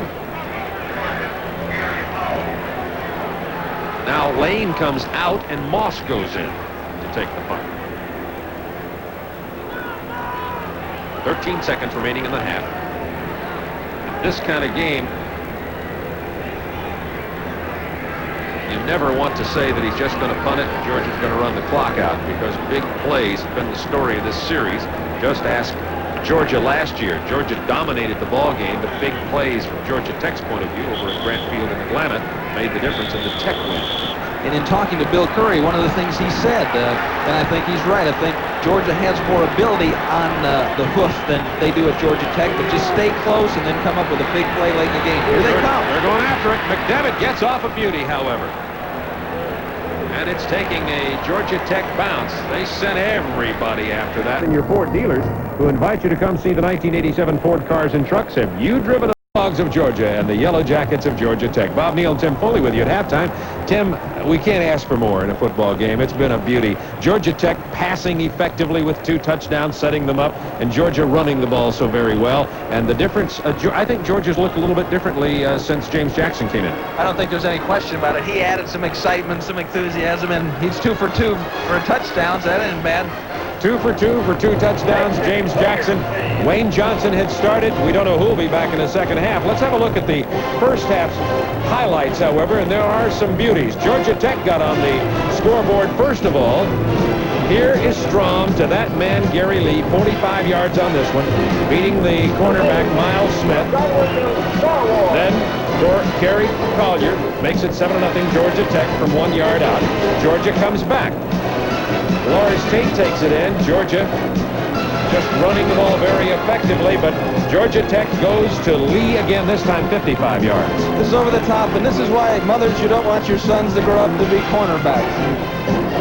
Jerry Mays from 5 to score following the 55-yard pass to Lee. That gives Tech a lead, 14-7, 5 minutes remaining. But James Jackson's on the move. Ricardo Ingram had gone down for Georgia Tech, and Anthony Harrison had come in 31 back there in the defensive secondary. And the pass goes to Nate Lewis, and that tied it up. In just one play. He missed one play, out for one play. They took advantage of that. We don't know the extent of the injury to Ricardo Ingram. We think, however, it appeared minor as he walked off, and we do at this point expect Ingram to be back in the ballgame. Any general feeling of what might happen in the second half in terms of either one of these teams stopping the other's strength? I think defensively, Georgia's got to get somebody out on Gary Lee, and that's going to remove one man from their run defense. All right, we'll see what happens. Stay with us. It's tied at 14 at Sanford Stadium. This is Super Football Saturday on TNT. Two Bulldogs down there today. That's Otto, and Georgia Tech are tied at 14 here in the battle between the hedges for 1986. Ready to begin the fourth quarter. The University of Georgia scoring late in the half on the 20-yard touchdown pass from James Jackson to Nate Lewis. It'll be interesting to see how Georgia can defense Gary Lee. Tremendous wide receiver for Georgia Tech, who's been able to get deep both times. That's Freddie Lane and Nate Lewis. Lane over there on the left, number 4. Nate Lewis on the right, number 8, and there's Gary Lee. Senior from Albany, Georgia. You can probably expect to see him in pro football. From the 10, it's Nate Lewis. Up the middle, but the hole closed quickly, and down goes Lewis at the 25. He's hit by Jeff Zimmerman, number 50 for Georgia Tech. James Jackson will continue at quarterback for Georgia. He's really sparked the team since he came in, 2 for 2 for 2 touchdowns, throwing the ball. But the strength of Georgia has been, once again, their effectiveness from the tailback position, particularly running the football. You credit Scott Adams, filling in for the injured Wilbur Strozier, for doing a remarkable job on the right side. Number 75, that outside man on the right. Here comes Tate off left guard to the 33-yard line, tripped up by Willie Burks, the freshman nose guard for Tech. That's what Vince Dooley likes to see. Rip off a nice 7 to 8 yards on first down. Now you're in control on offense. And the other thing that's happening, this is the best way to stop Gary Lee right here. They can run the ball, eat up the clock. That's the best way for a defense to be effective. Second down 3 from the 33. Sandusky in motion. Pitch to Tate, hit behind the line. Knocked down at the 30 by Willis Crockett.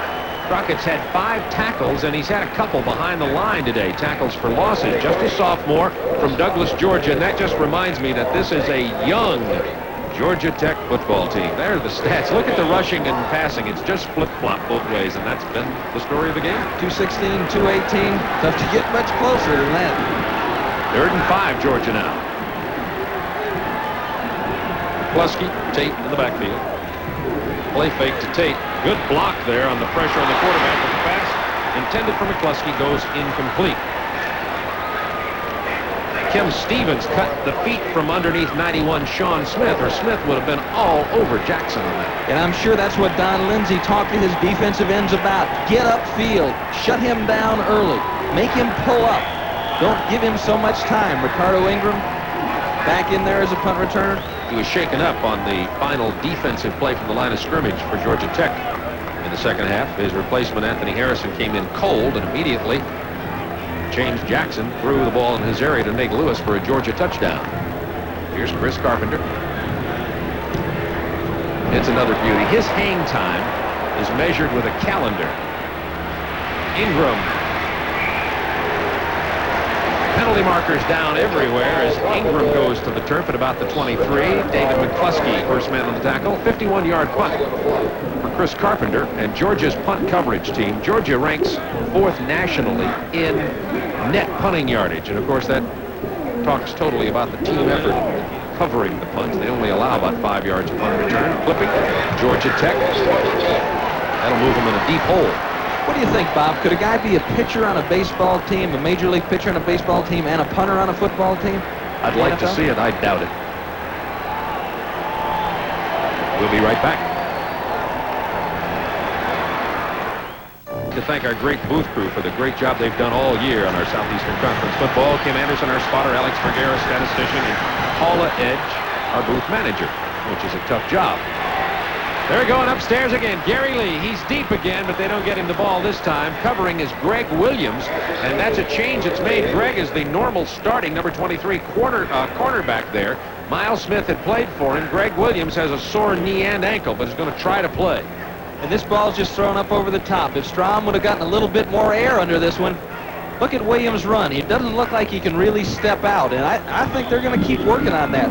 What Georgia's going to eventually have to do is get somebody in Gary Lee's face. Second down 10 from the 10-yard line. Isom in there at wide receiver now as Gary Lee went out of the ball game. Strom fakes one way, goes the other. Runs successfully. And goes out of bounds at the 48-yard line, chased out by Guthrie. Strom gallops for 36 yards, and Strom gives Georgia a little taste of what it's like to chase James Jackson.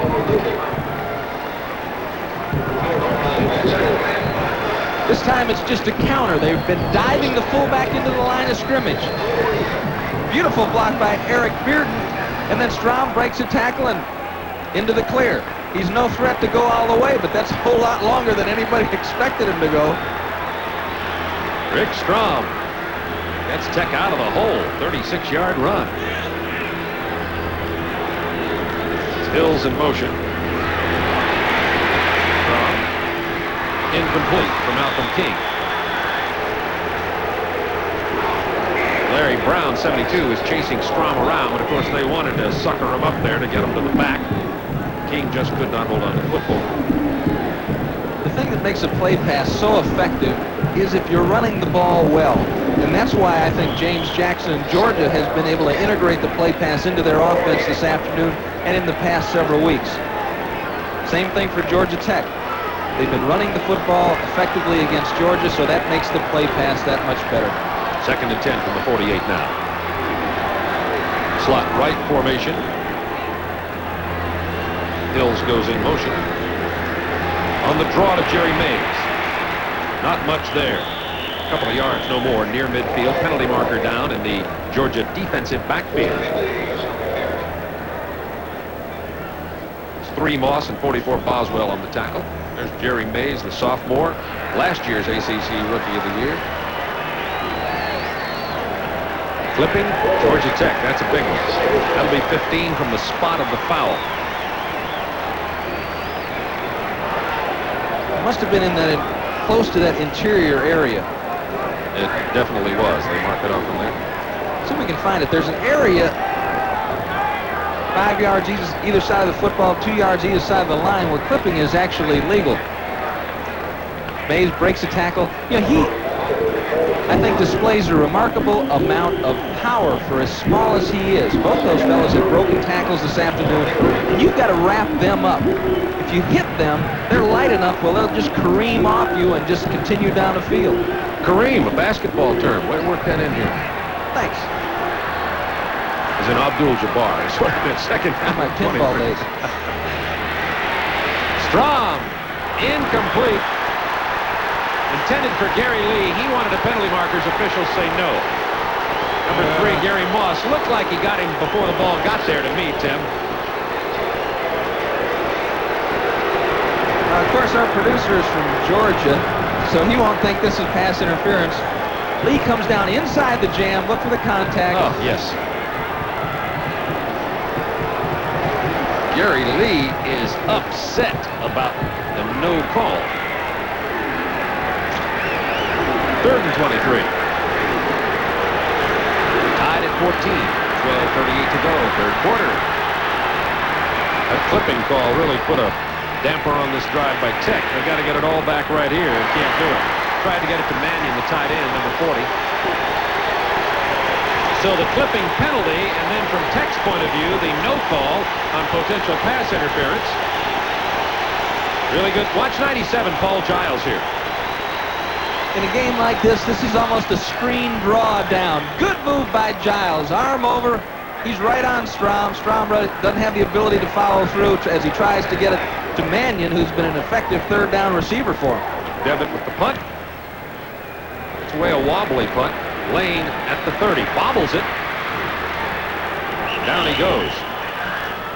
About the 29-yard line. 35-yard punt. No return. And now the Bulldogs get the ball in decent field position just inside their own 30. This game is tied at 14. And we have a beauty on our hand from Sanford Stadium. Starting to cloud up just a bit. See that sign there referring to the Auburn Posers. Of course, the Bulldog-Auburn Tiger game is a big rivalry, and there was some water hoses used to quell the enthusiasm of some fans following that game. Georgia folks weren't too crazy about it. James Jackson on the first and 10, tucking it and running. They'll say his body hit the ground short of the first down marker. At least second and less than a yard.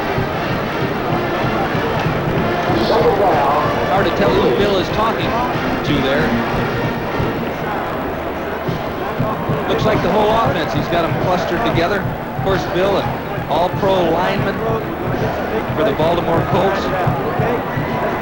He knows his football. He's also, he doesn't look like a football coach, does he, Bob? It doesn't talk. He talks like a statesman, like a president of the United States or something Senator like that. Curry has a ring to it. Second down 1. James Jackson. Plenty of time. Now he's going long for Freddie Lane, but Tech had 3 of them back there. 31, Harrison, Salworth, and Rutland. And seeing Anthony Harrison back there makes me wonder about why Ricardo Ingram isn't in there for Georgia Tech. We'll try to find out. Good defense by Georgia Tech. I think James Jackson just threw that one out there. If Freddie could run to it, great. If he couldn't, then probably no one else could. Rutland's been a tremendous player for him, too.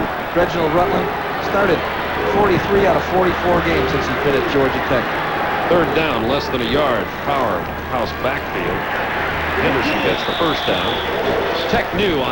Georgia knew on second down and short yardage that they had a great shot with their great running game of getting the first down, so they really had a free play there, and that's what they did. I see Ricardo Ingram over on the far sideline at about the 45-yard line. He appears to be okay, yet Anthony Harrison, the senior, is in there for Georgia Tech. Ingram, the leading tackler and leader of the Tech defensive unit. As I say, he looks to be okay, but he's not in the ball game. First and 10 from the 43, Georgia. Tight end in motion. Tate struggles for 3 or 4. Hit initially by Willie Burks. There's Rick Strom. He's thrown some long balls today. Rick Strom on the afternoon's thrown for 147 yards. Here's Ingram coming back to the ball game for Harrison now. Strom has certainly given them the leadership that they need to play with this Georgia football team. Second and 7, 46. 3 wideouts in the ball game. They give it to Tate. Tate first down. Inside the 45 to the 44-yard line goes Lars Tate. Shane Curry with the stop. You know, I really thought we'd see Todd Wheeler playing some tackle. He's playing center now, but Scott Adams is getting a standoff there. Kim Stevens, of course, doing his regular yeoman's job. Scott Adams is a big kid. He's just a sophomore.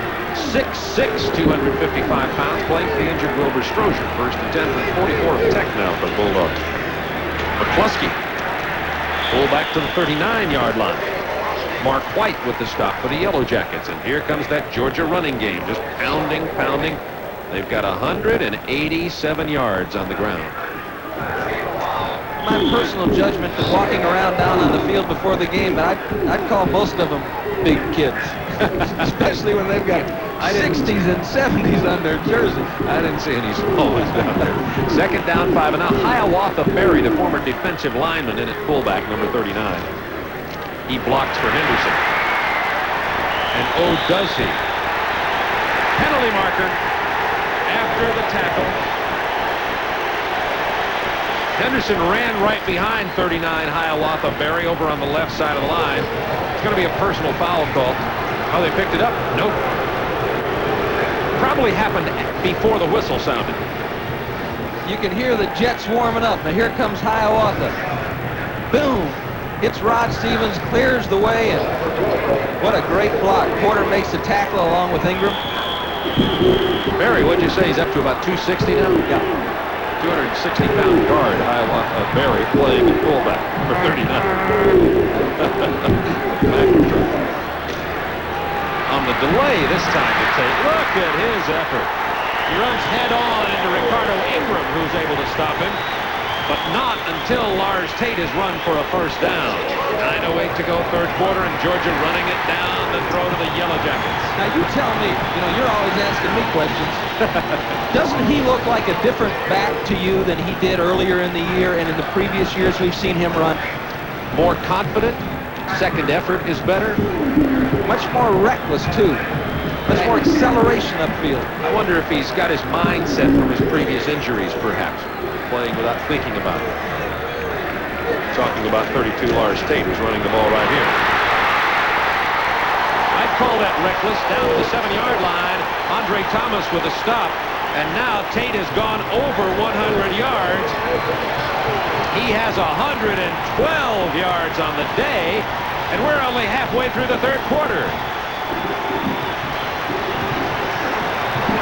I don't think this necessarily surprises the defensive coaches for Georgia. They're trying to blitz. John Porter, number 45, blitzes and buries himself. Keep your head up so you have a chance to make a play. Ingram getting a lot more action back there than the Tech coaches want him to get from the safety position. Here comes that man again. Touchdown, Georgia.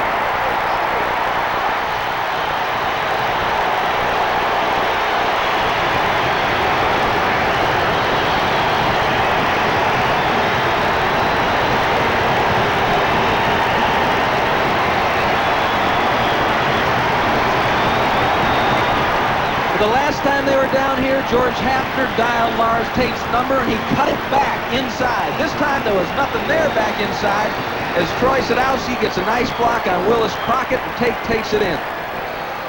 Crumley with the point after. Lars Tate, his 15th rushing touchdown on the year.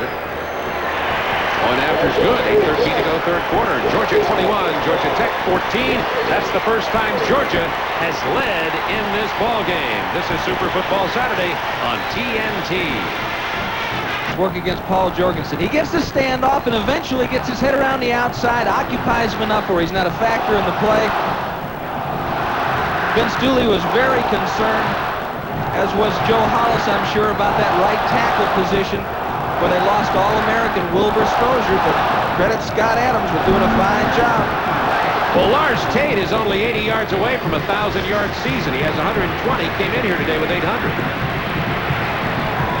And the kickoff return out to the 36-yard line. Corey Collier, 26-yard run. He was hit by Rusty Beasley. He's made his 4th special teams play. There's the Bulldogs scoring drive, 70 yards.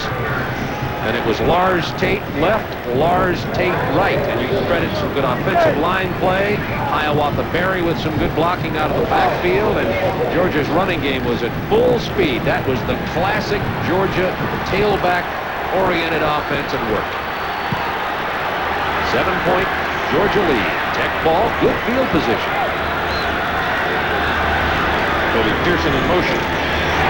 Georgia gives to Kelsey. Not much. We're at Sanford Stadium in Georgia. As if you didn't know, Larry Brown, John Brantley with the tackle, and the red-clad Bulldog fans are on their feet. First lead of the ball game for the Dogs. Bill Lewis, I'm sure, is excited about the momentum that his defense now seems to have. But I'll guarantee you, as you look at that man, he never forgets the number 33, Gary Lee. Where is he?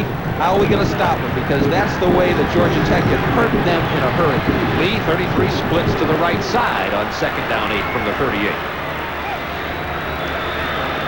Strom is going to throw. He's going to look for Lee. Can't find him. Goes to King out of the backfield. Second effort gets the first down for Malcolm King. 28th, Aaron Chubb with a stop for the Bulldogs. and give Henry Harris an assist on that when it looked like he tipped the ball. Georgia's really got a pair of linebackers in the middle in the style and the tradition of that tough, hard-nosed Georgia linebacker, Steve Boswell and John Brantley. 7:01 to go, third quarter. First down 10, Yellow Jackets at the 48-yard line. Georgia Tech trailing 21-14. Strom on the option. Here's the pitch, Collier. Gets 5 or 6, knocked out of bounds on the near sideline to about the 48-yard line. Let's look at these two interior linebackers. Boswell, 44, was the Sports Illustrated Defensive Player of the Week last week for his performance, 2 weeks ago for his performance against Auburn. And there's Brantley, had 144 tackles coming into this game. You can always find John Brantley in a crowd. He's the one with the camouflage fatigues on. You see him as graduation, cap and gown, camouflage. Rambo graduates. Second down 5. From the 47-yard line, some movement down there, penalty markers down. Looked like Henry Harris got off the ball very quickly against John Davis, and that's a matchup that's been, the battle goes on all the time between those two. Even when Harris and Davis don't lock horns on every play, it causes a lot of changes in that line of scrimmage. Harris comes off for this play, won't be out of there long, you can bet on that. Georgia Tech giving Georgia a little bit different look. They're lining up in an unbalanced line and motioning the second tight end they have in the game back to the wide side of the field. There you go. It's not quite enough for the first down, so it'll be second down in inches. This gives Georgia Tech, in effect, a free play at a place that's a very opportune location for the passing game.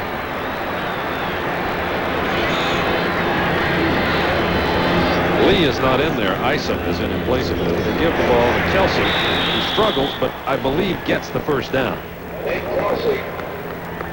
Goldberg, 95 with a tackle. He was in there for Henry Harris at the nose guard. They probably wanted to take advantage of Harris being out of the ball game, but Goldberg is a good player, 6'3", 260-pound freshman. I liked Goldberg earlier in the year when there were injuries. Did you not? Yeah, he gained a lot of valuable experience. There's no question about that. Georgia defense playing a little poker now with Georgia Tech. They were in a blitz alignment. Gary Moss in bump and run, then right before the snap, came back out of there. It's first down 10 from the 41-yard line. Rick Strom doesn't like what he sees. Calls a timeout. The first timeout that Tech has used today with 6 minutes and change remaining in the third quarter. Budweiser Beechwood Age for that distinctively clean, crisp taste that makes Budweiser the king of beers. For all you do, this Bud's for you. See Rick Strom here on the sideline. He's talking to Chip Wisdom there, and of course, Chip was an all-SEC linebacker at Georgia. He's used to having the red shirt on. Been with Georgia Tech for 2 years as a running back coach. You know what Chip said before the game? He said the reason it's important to him, among others, that Tech beat Georgia is he doesn't have to get all the phone calls from his old Georgia alum buddies going woof, woof, woof, woof, woof. There you see 6 minutes, 99 seconds remaining in the third quarter. The reason they haven't started is they can't get that clock. They must have the offensive coordinators around the clock. 6:99. Normally 7, but today for you only 6:99. And there you see the mascots. That's the injured mascot. You see the cast on the leg of Uga 4. He went down early in the year when the rash of injuries was hitting Georgia before Otto. And Uga knows how big this game was, and he volunteered to come back and play even though he's injured.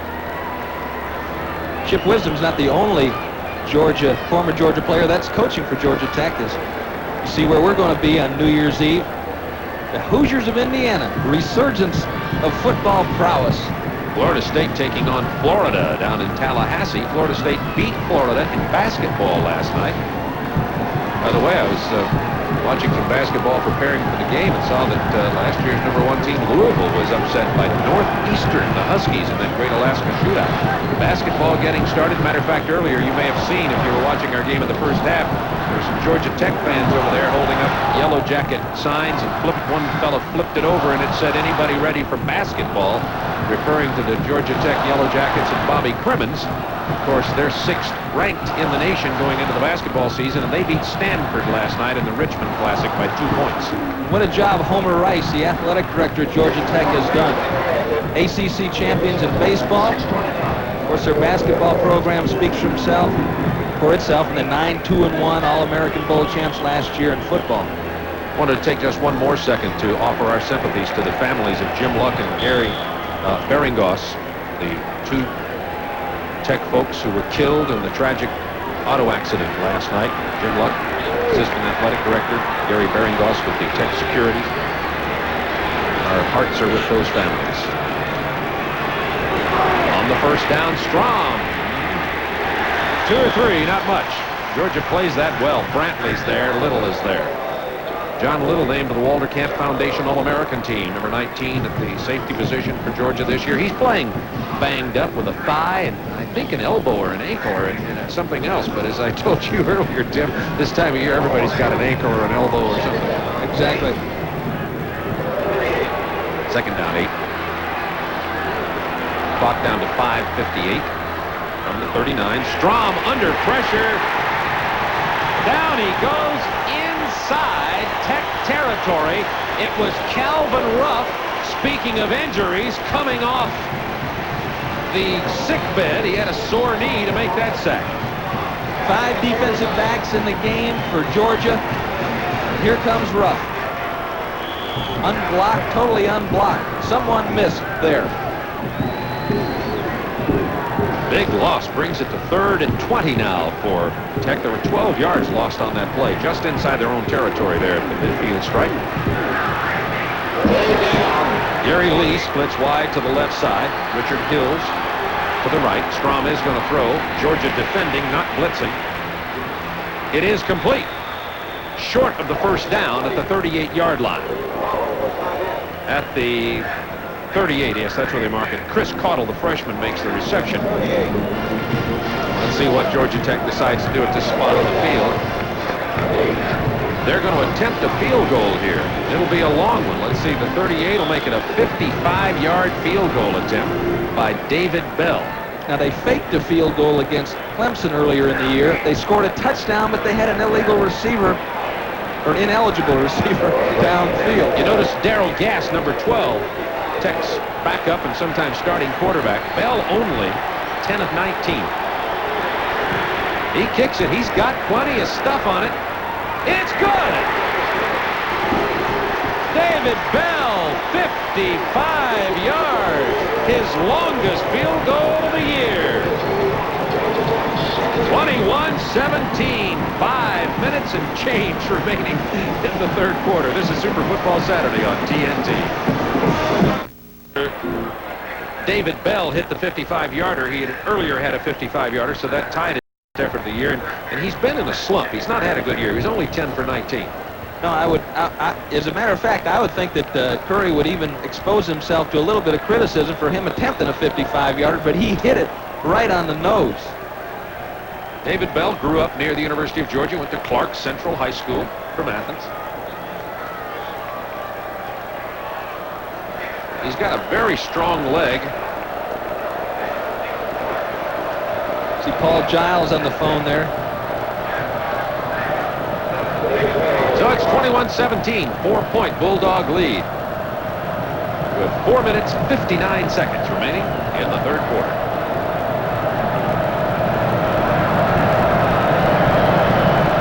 Georgia Tech only drove the ball 26 yards thanks to the 12-yard sack. That's why they really had to go for the field goal.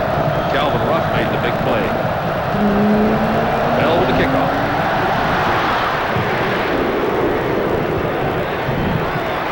Nate Lewis to the 24.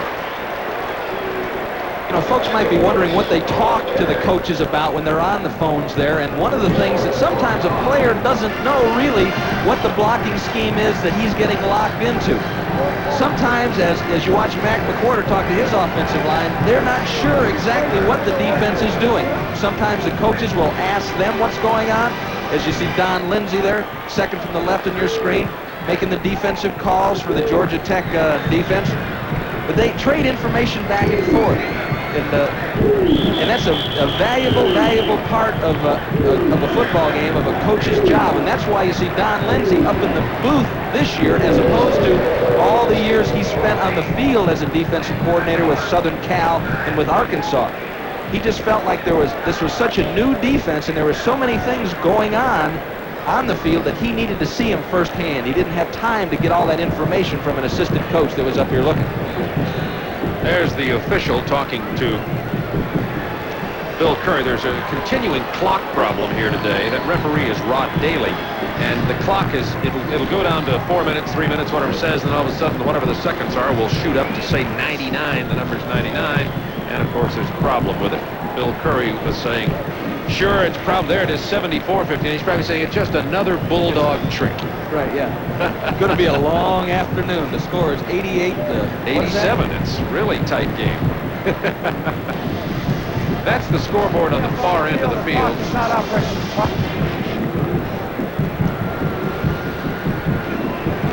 Our producer, Skip Ellison, questioned whether maybe the tech engineer had something to do with it. I wanted to point that out as Skip is, by the way, doing a good job producing today despite being emotionally overwrought being a Bulldog fan. He does have his can of Alpo down there with him. You see Bill Lewis there. Bill coached at Arkansas back in 73 through 76. He coached at Georgia Tech in 71 and 73. He was a head coach at Wyoming. And what he's drawing up is a particular formation. Over here side by side. 81 to 40 here. If there's a tight end there, then back yourself up. No tight end, then be in position. And remember, that guy's coming to block you on the counter-track option. There you go. Do we have that? Any questions? Anybody got problems with anything? We got to play hard. No, I thought that... Were we listening to Bill Lewis there? We couldn't hear in the booth. Maybe you folks at home were listening to Bill Lewis. Good. Maybe someone could call us and tell him what he said. 4:53 to go in the third quarter. 4-point lead here for Georgia. We weren't sure of the reason Tim and I were sounding a little confused, but that was Bill Lewis talking to his defense. First and 10 from the 24-yard line. James Jackson on the option. Fumble! Georgia Tech recovers at the 26-yard line. There with the ball, number 38, Andre Thomas. What a tremendously big turnover.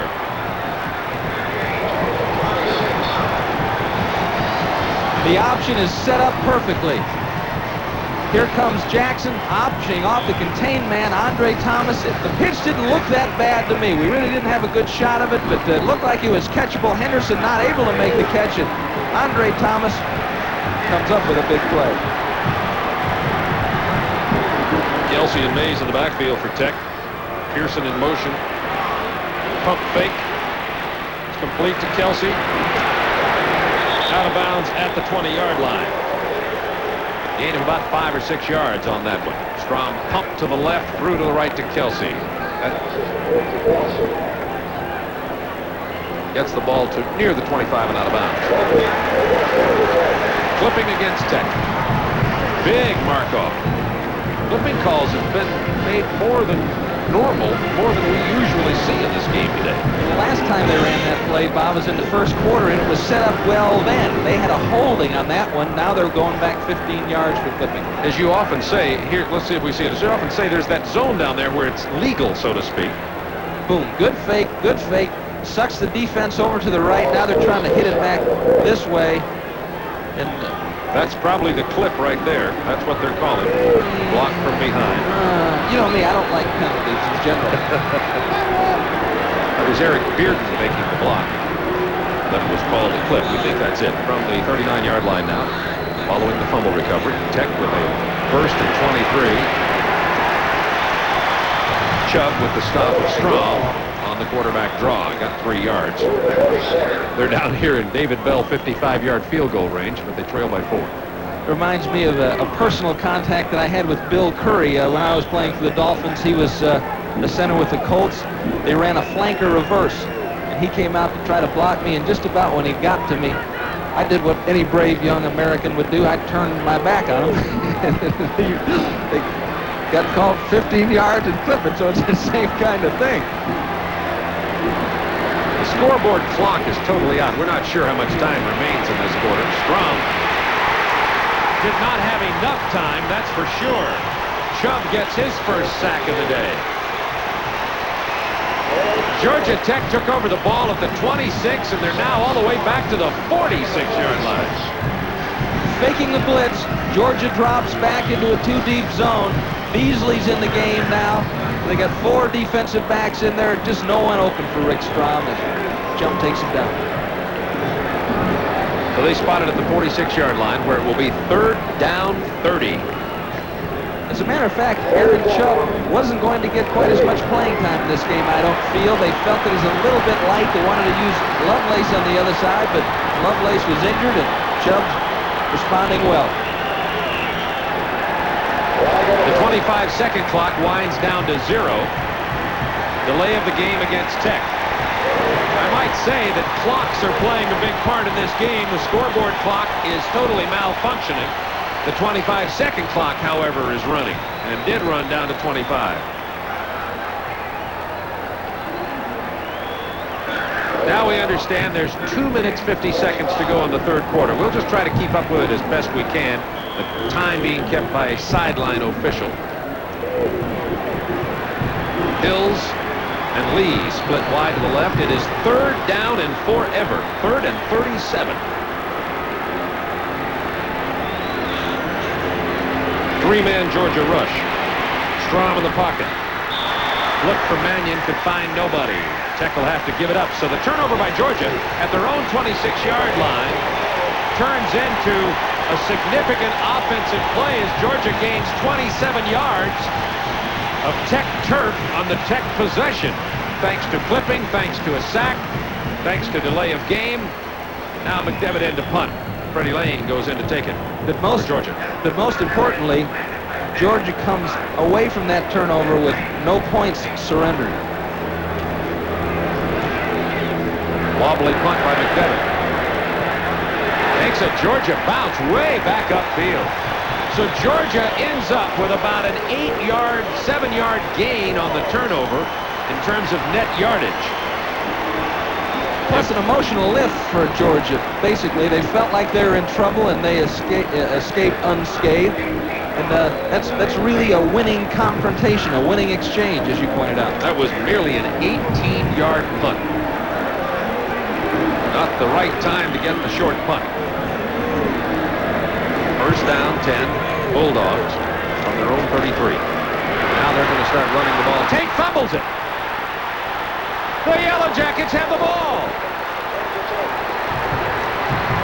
The second consecutive offensive play from scrimmage for the Bulldogs, and they've coughed it up. It was Tate. Shane Curry, 44, came up with it. Good double team by Stevens and Johnson, and the ball just slides out. Did Porter knock it out? With his foot, possibly. Porter's foot was up high. Curry recovers it. John Porter, number 45, had his foot up high after he'd been knocked down, and that's really possible that it knocked it out of the grasp. It's first down Tech from the 36. What a crazy game, but then these matchups always are. Tech runs it with Kelsey. 1 yard, no more. See if we can see this again. Porter comes up, try to stuff the block. McCluskey takes him out. Porter's foot raked it out. Porter's foot rakes it out. There's no question about it. That's a freakish play. And Tate was on his way. Second down 9. Yellow Jackets from the 35. Strom on the option. Pitch to Collier. Has a little running room, but he's hauled down at the 30. He'll be about 4 yards short of the first down. Tackled by John Little. Third down for Georgia Tech. The score, Georgia 21, Tech 17.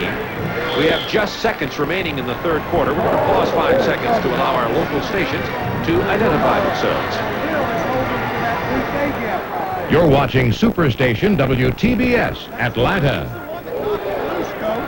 Not sure exactly how much time left in the third quarter. Scoreboard clocks are out, but it's probably down around a minute or less. 3rd and 4, Tech at the 30. Strom hits his man Mays. First down. Mays to the 15-yard line. Great second effort by Jerry Mays. A gain of 15 yards on the play. John Little and Gary Moss were double teaming Gary Lee in the secondary. Clock stops at 1:30 remaining in the third quarter. It looks like there's a mix-up in the coverage. One of the linebackers has got to be out there covering him because Gary Moss was back on Gary Lee. Little wraps him up. Jerry Mays almost popped it all away. 21-17 Georgia. Tech on the drive following their second consecutive fumble recovery. Mays to about the 12. Hurtling into the red-clad Bulldogs. They put it all on the line. At this particular time, probably the most emotional game of the year for most teams. You see Paul Giles. He's slow to get up. Remember, Wycliffe Lovelace went out injured early in the game with stretched ligaments and hasn't returned. Now Giles limping a little bit. Tyrone McClendon has gone in there, number 99. Hope that young man will be okay. Giles is a sophomore from Monroe, Georgia. And there was a time back in the early 50s where Georgia Tech had defeated Georgia 8 times in a row. And at Georgia, they retired 3 jerseys. Frank Sinkwich, Charlie Trippi, Herschel Walker, and a young man named Theron Sapp. Theron Sapp scored the touchdown that ended the drought of victories over Georgia Tech, and that's how important it is here. Strom. Oh, Nailed back at the 15 by 44. Senior Steve Boswell, the player of the week against Auburn with 15 tackles. This man rises to the occasion in the big games. He plays well all the time, but he really gets riled up when he plays Auburn and Tech. it's going to be his last go against Georgia Tech. Very emotional day for a lot of players on the field. It's 3rd down 9 from the 15. Yellow Jackets trailing 21-17. Closing seconds of the third quarter. Strom. Complete to Lee. Touchdown, second effort. Clutch strength from Gary Lee.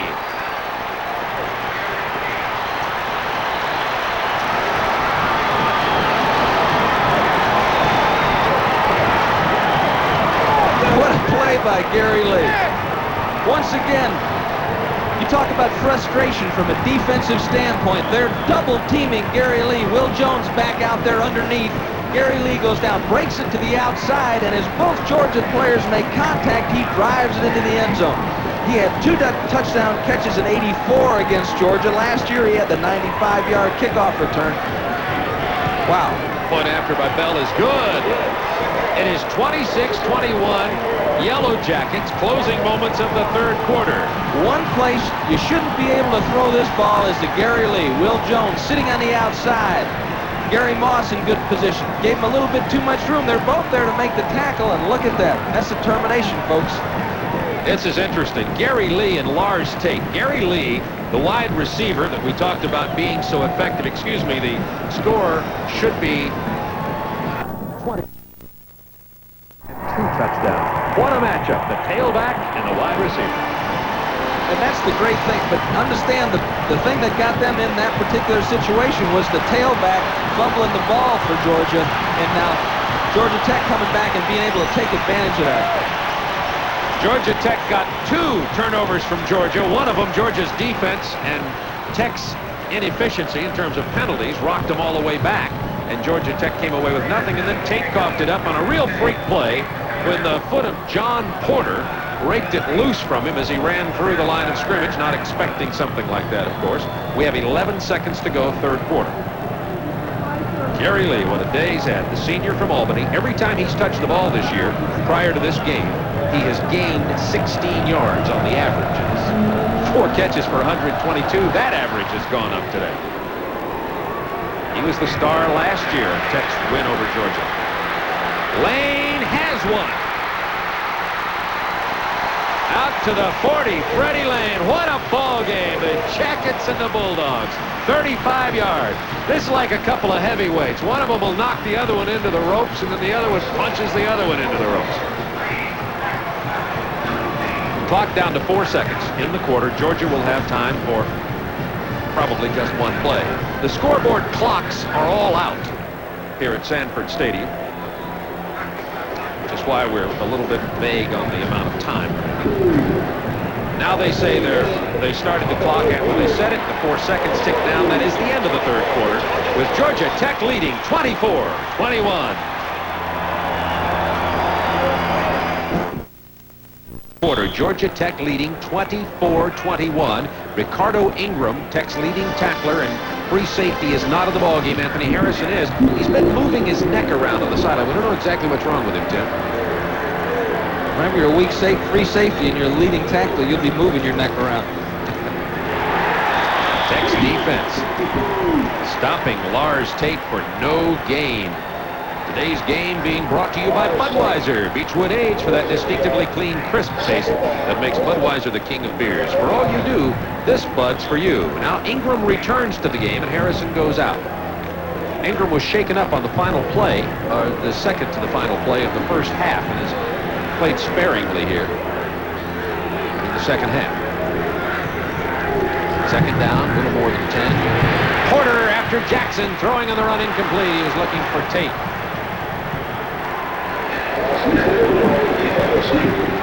Let's go back to our studios and Kevin Slade.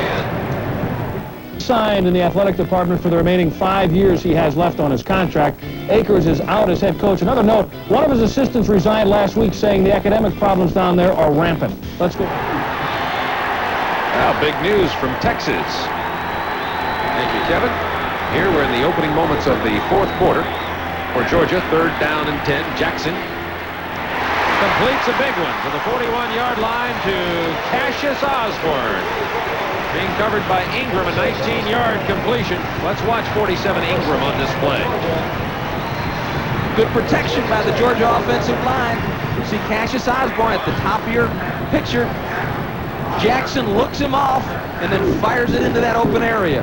Ingram more or less was operating as a free agent in the middle of the field. He plays the ball. They give him that kind of flexibility.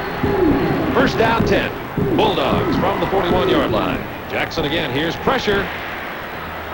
And it's complete to Tate, but of course he goes down at the reception at the 46 for a loss of about 5 yards. Excellent pressure from Ambrose. Shot right up the pipe on Jackson. Tate had to go to his knees to catch the ball. Talk about a bad break for Georgia. That was one of the best set up screens. There was nothing white in terms of jerseys close to that ball. And that happened right over in front of Bill Curry. I imagine his heart rate automatically doubled when he saw that. But Tate went down to his knee.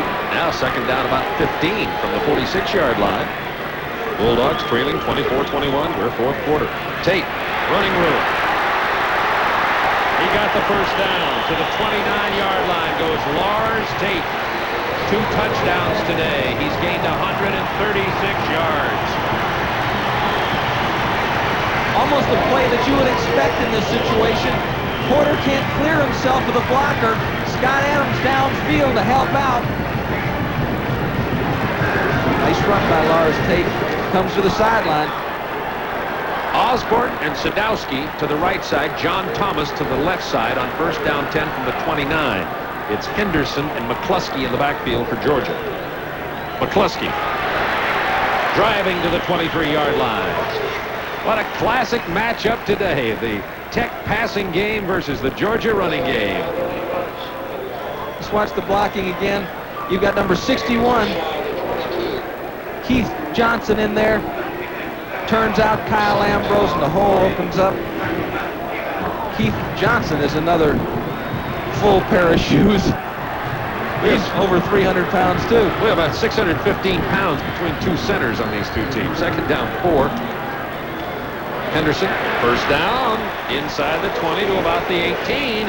Rod Stevens with the stop for the Yellow Jackets.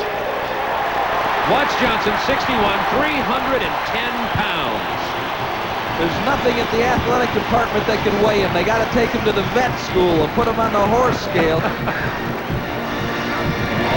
His value there is to cut off the pursuit, create a lane. 341 big ones.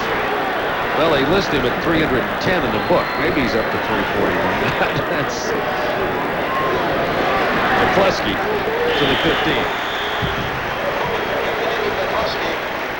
McCluskey, just a little guy at 6'1", 225 from Rome, highly recruited out of high school. And he's come here in the shadow, of course, whenever you come to the University of Georgia and don't play tailback and play fullback, you're a very valuable player, but not always in the spotlight. McCluskey, however, has been an exceptional fullback, has played tailback on occasion here.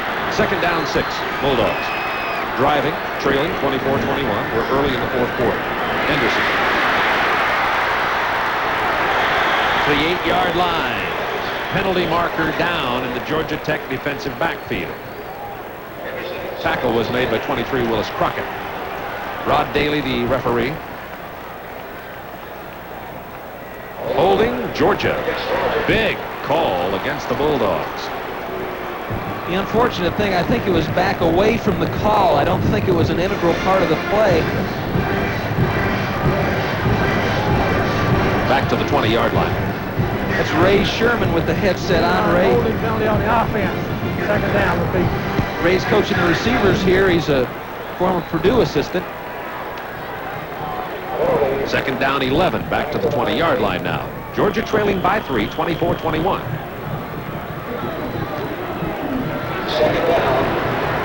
Osborne, Sadowski split to the left side. John Thomas to the right side. Lars Tate hit in the backfield. Number 44, Shane Curry, the freshman from Cincinnati, Ohio, with a stop. He's a true freshman, too. 6'4", 220, just a child.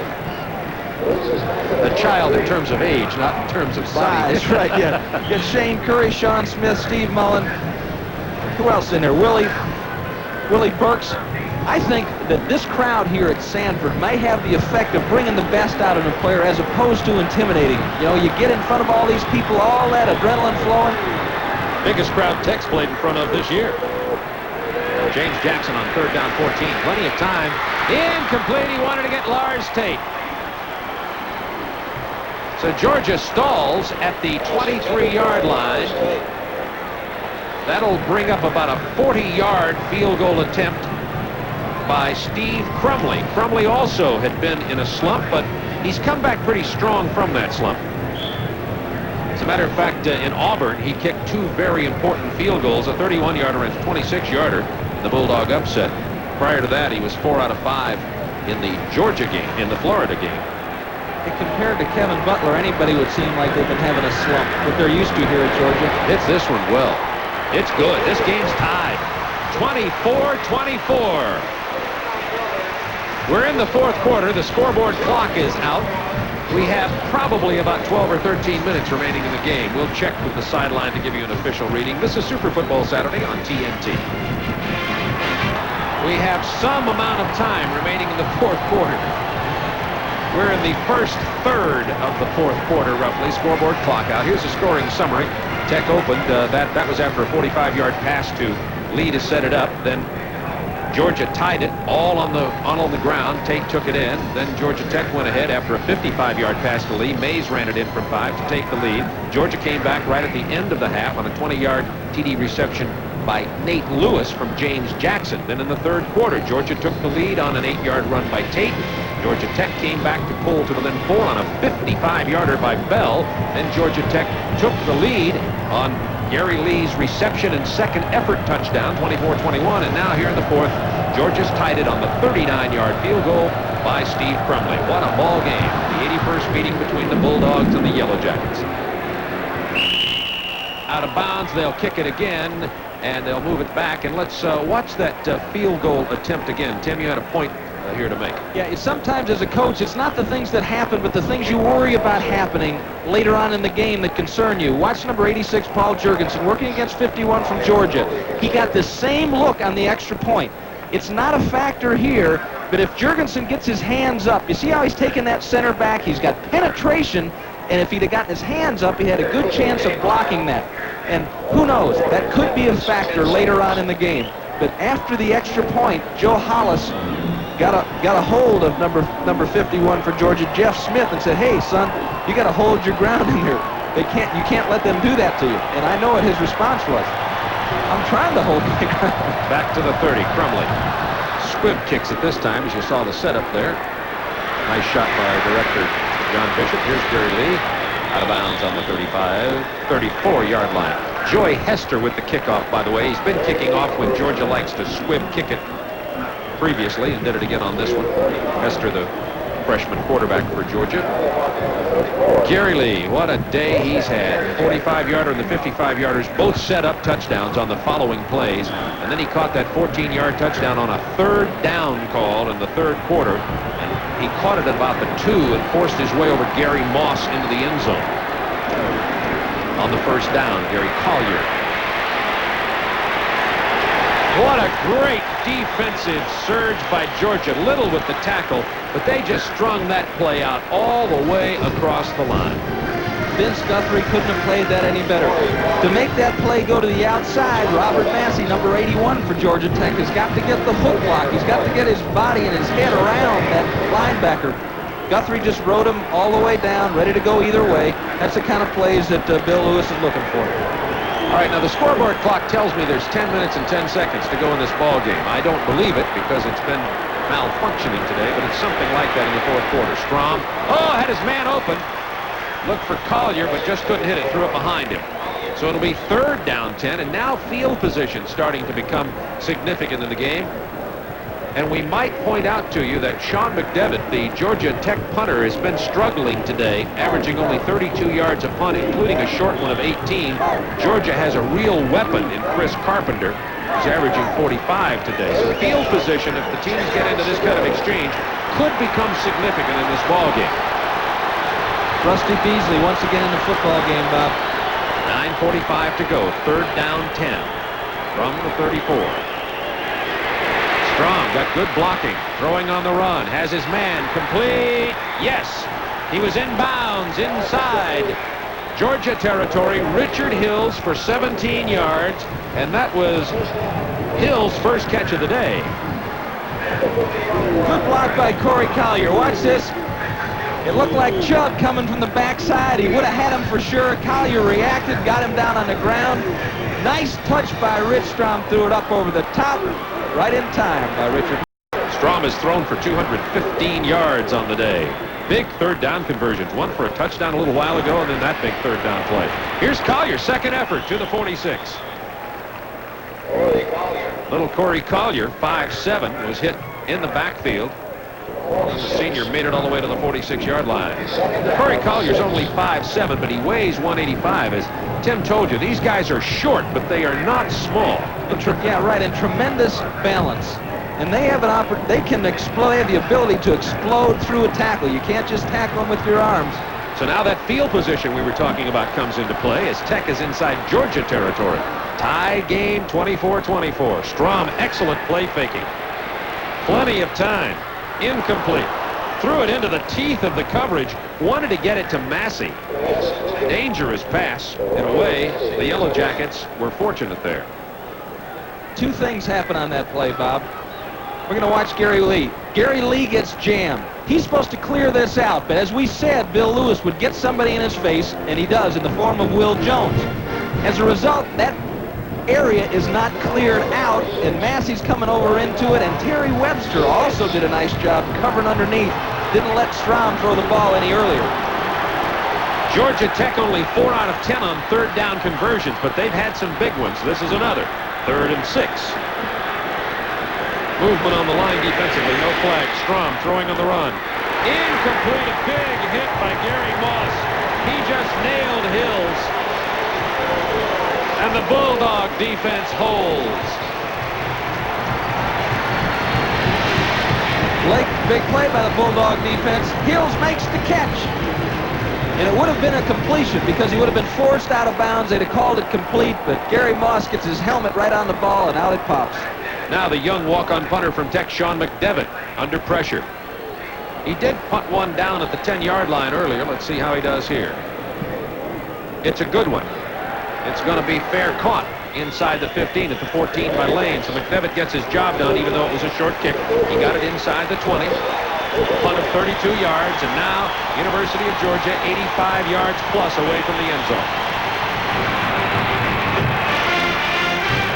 Time, the scoreboard clock malfunctioning. 24-24 the score. Georgia ball inside the 15. First down and 10.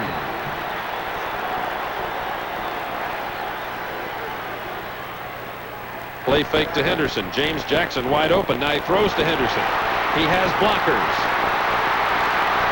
To the 35-yard line. Gain of 20. Jay Martin with the stop for Georgia Tech. Henderson took the play fake and then caught the ball.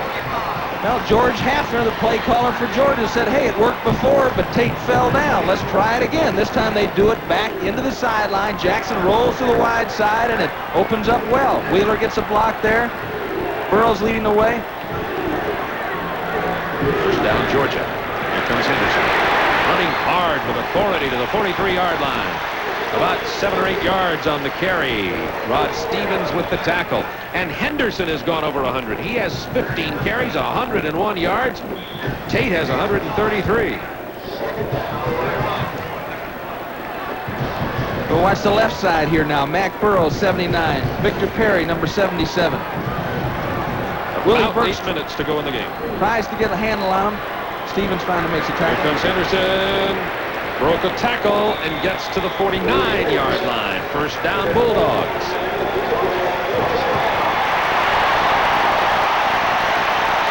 Now the crowd becoming a factor here at Sanford Stadium. I see John Guy in the yellow sweater with his hand up in the air. Defensive line coach making the call. John Porter gets the call to the players, and they break the huddle. On a first down, 10 from the 49. Bulldogs tie game, 24-24. McCluskey tackles. First down to the 31. Stalwart with the stop. And this Georgia running game, 20 yards on that pop. And Georgia 293 yards on the ground. Going to see number 45 heads up field, can't regain his footing to get any momentum back into that grab. John Thomas trying to block Willis Crockett. Stallworth comes over and helps make the stop. Start thinking that the team with the ball last is going to win this game. Hiawatha Berry, Lars Tate in the backfield for the Bulldogs. First down at the 31 of Tech. Tate behind Berry. Bone-crushing block. Tate dives inside the 25. 260 pounds of Berry onto the 200 pounds of Thomas. Rutland was out there too. And a nice job by Sadowski. Rutland trying to figure out which way he's going to go.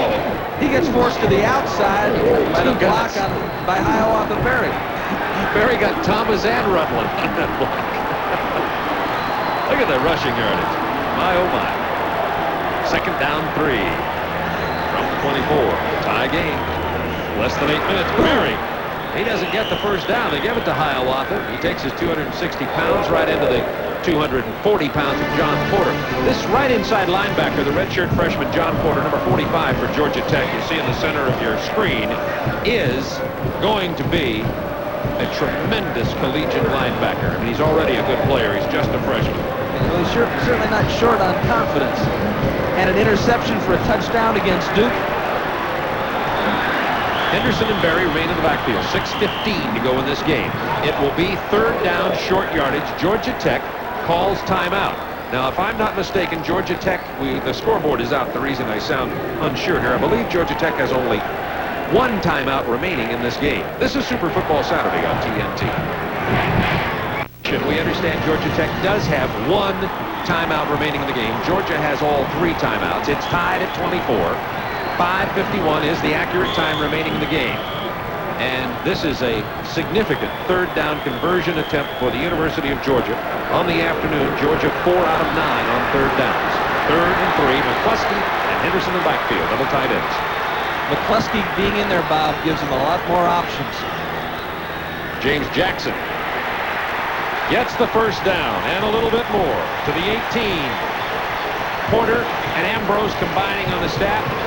And when you talk about options, you talk about James Jackson giving them another option too. It's been an emotional year for Vince Dooley. This Georgia team has been through injuries, been through their ups and downs, and rolling those dice. Take it in there, James. Georgia needed 3 yards, and Vince got about 4. James Jackson shaken up on that tackle. He's out of the ball game. Dwayne Johnson is in there. I think it was Porter that got a piece of him. They're looking at his left elbow. So Wayne Johnson went back to the ball game. Johnson started. Jackson came in and sparked the Georgia team offensively. See if we can see what happened. Game's tied at 24. Takes it upfield. There's 45. John Porter hitting him. See if anything else happens as it develops in slow motion. Looks like he may have fallen on the helmet of a player already down. So Jackson on the sideline. He's out for 1 play. I have a feeling he'll go back in. It is first down Georgia from the 19-yard line of the Yellow Jackets. It's tied at 24, and the clock says there's 5 minutes, 38 seconds remaining in the game.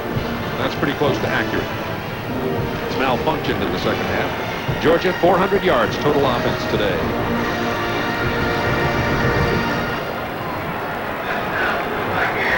Most of the Georgia Tech sympathizers, patrons, are down at the other end of the field, Bob, and here's where you really have to come together as a team. And that's one thing that Bill Curry always preaches about. He preaches about the family. You know, you develop this football team into a family, and the good of the individual has to become secondary to the good of the unit. There's the official timeouts remaining now. 2 for Georgia, 1 for Tech. First down, Georgia. Henderson stopped after a gain of about 1. Clock will continue to run now. Tied at 24. Obviously, it's a little tougher to run down inside here because the Tech secondary does not have the yardage to defend that they usually do. Jackson has gone back into the game. He banged his left elbow. Seems to be okay. Johnson comes out of there. Second down, 9.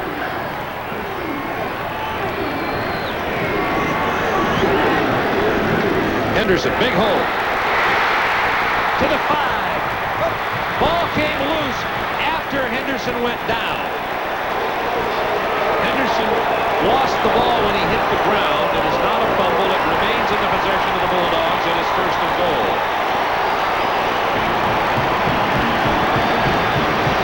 Great block by McCluskey. Andre Thomas just misses.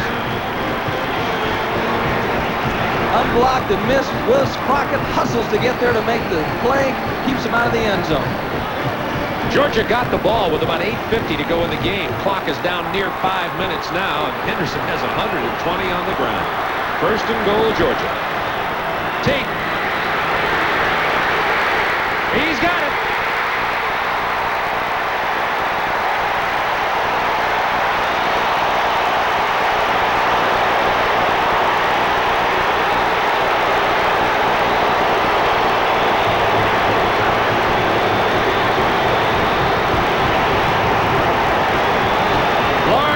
With his 3rd touchdown of the day, his 17th touchdown of the year. He's going to move up among maybe the top scorer in the nation. He's up near the leaders now.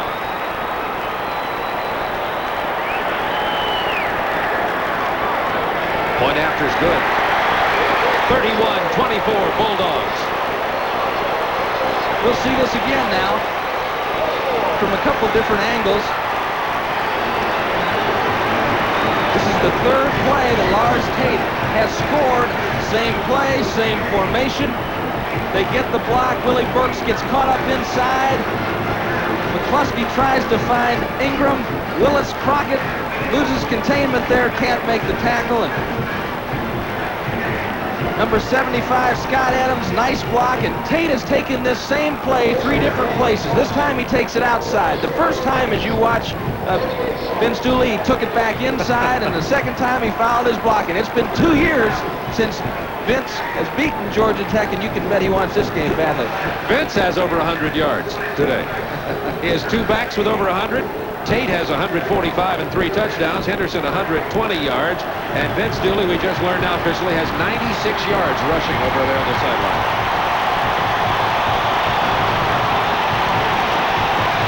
Four minutes, 38 seconds to go in this ball game. The 81st meeting between the Yellow Jackets and the Bulldogs. And this place is rocking and rolling today.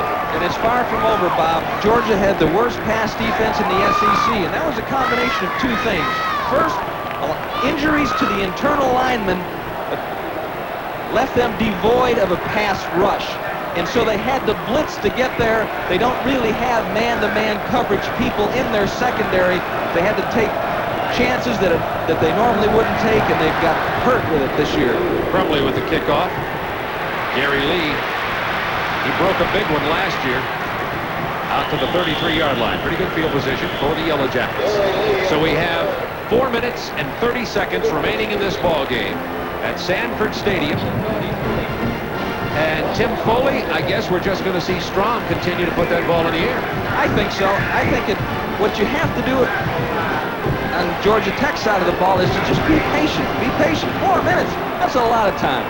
You know, 50 seconds at this time of the game is a lot of time, so they just got to be patient. From the 33-yard line.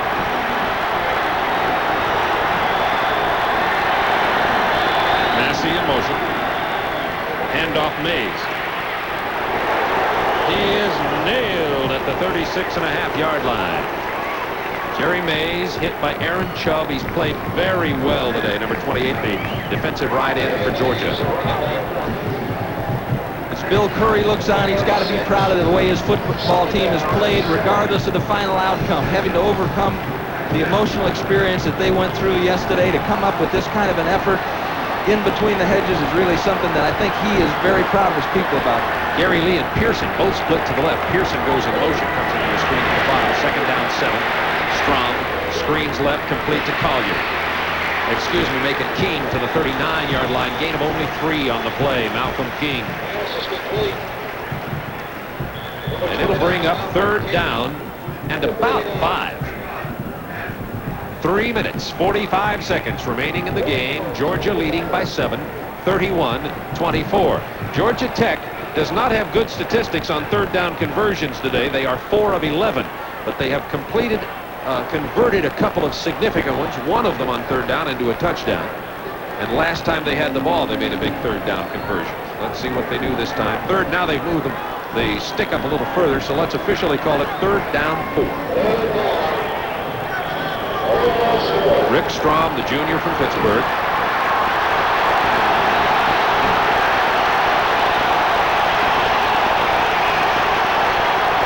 Noise at this time, Bob, obviously a factor that Georgia Tech has to contend with.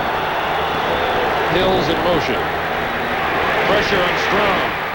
Completes the pass for the 1st down to the 45-yard line. Jerry Mays with the catch. Another significant 3rd down conversion late in this ball game. Richard Tarditz was right in the face of Strom when he threw it. You see Will Jones limping a little bit over there. There you go, 3:15 to go. 7-point lead, Georgia. That's a good point, Bob. He blew right by Jesse Marion. Now Tech with some breathing room at their own 45. Mays on the draw. Look at him. They can't find him. He's so little in there. The Bulldog defenders couldn't see him. A little 5'8" water bug squirts his way inside Georgia territory. Gain of about 7 on the play, 48-yard line. He runs a lot bigger than 171 pounds, though. He takes it up in there. Tech has rushed for a total of 116 yards on the day. And Henderson has 120 for Georgia alone. He's their 2nd leading rusher. Will Jones comes out of there. It is 2nd down and a long 2.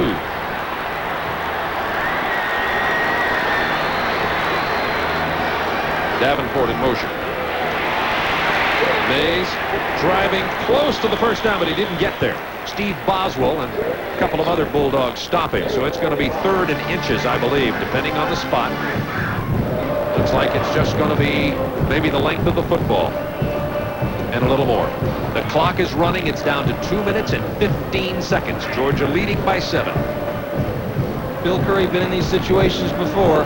In Super Bowls and championship games. We saw them come back against Michigan State last year in Birmingham.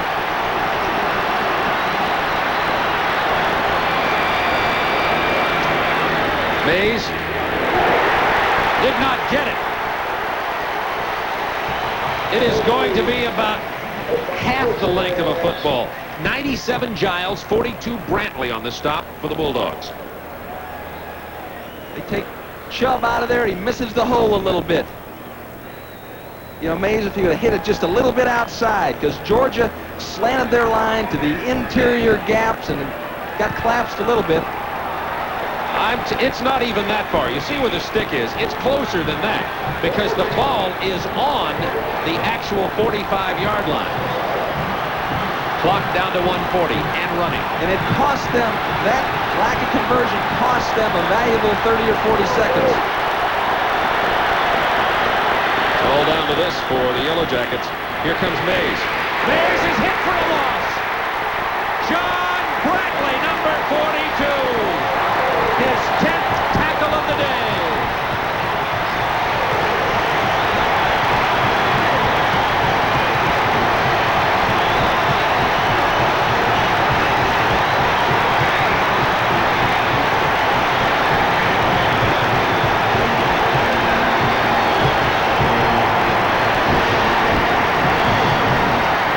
Way to go, Rambo! Excellent play, excellent upfield play. Obviously a play that Tech thought they could get the corner on. They didn't get the hook block, forcing Mays to come back inside. That's where he met John Rambo. Let's have a look at it again. Watch 42. When you prepare for a game like this, you plan for situations like this. Short yardage, where do you think we can get it? I'm sure he felt like Bill Lewis would be slanting his defense to the wide side. He wasn't. And there was just nowhere for Jerry Mays to go. Look at the Georgia players, all on their feet. Boswell gets cut down, but Brantley comes in there to cover for him. 1:08 to go in the ball game. First down, Georgia Tech has 1 timeout remaining. Georgia leads by 7. Tate driving to the 45-yard line, and Moore stalwart with the stop. And now timeout, Georgia Tech. That's the final Tech timeout of the ball game. Clock will be under a minute. Scoreboard clock went out here in the second half, but it's under a minute. We'll keep you posted. Georgia leads by 7. They might run behind him on that 4th down and inches. But they swept to the left, and Tim, as you say, you never know. 2nd down and 1, Georgia. 1 minute exactly to go in the game, and Georgia did run behind their center. James Jackson kept it and got the first down. And that was Tech's final timeout, so now Georgia has only to fall on the ball a couple of times, and this game will be over. Tech had won the last 2. Georgia leads in the series, 42-33 in 5. 40 seconds remaining in this ball game. Georgia Tech has run out of timeouts. What a fantastic game. Georgia's running game, Tech's passing game, and it's been a beauty today. These fans ought to leave some money at the gate on the way out. They got more than their money's worth, that's for sure. Georgia just falling on the ball. The University of Georgia will leave today with 8 wins on the year. They will be 8-11 and head for the Hall of Fame Bowl against Boston College on December 23rd. For the Yellow Jackets, it won't be a happy afternoon. Not only have they lost this game and they were upset by Wake Forest last week, but the tragic auto accident yesterday. Losing Assistant Athletic Director Jim Luck, Georgia Tech Security Sergeant Gary Beringos, and that's the end of the ball game, and the Bulldogs are ecstatic.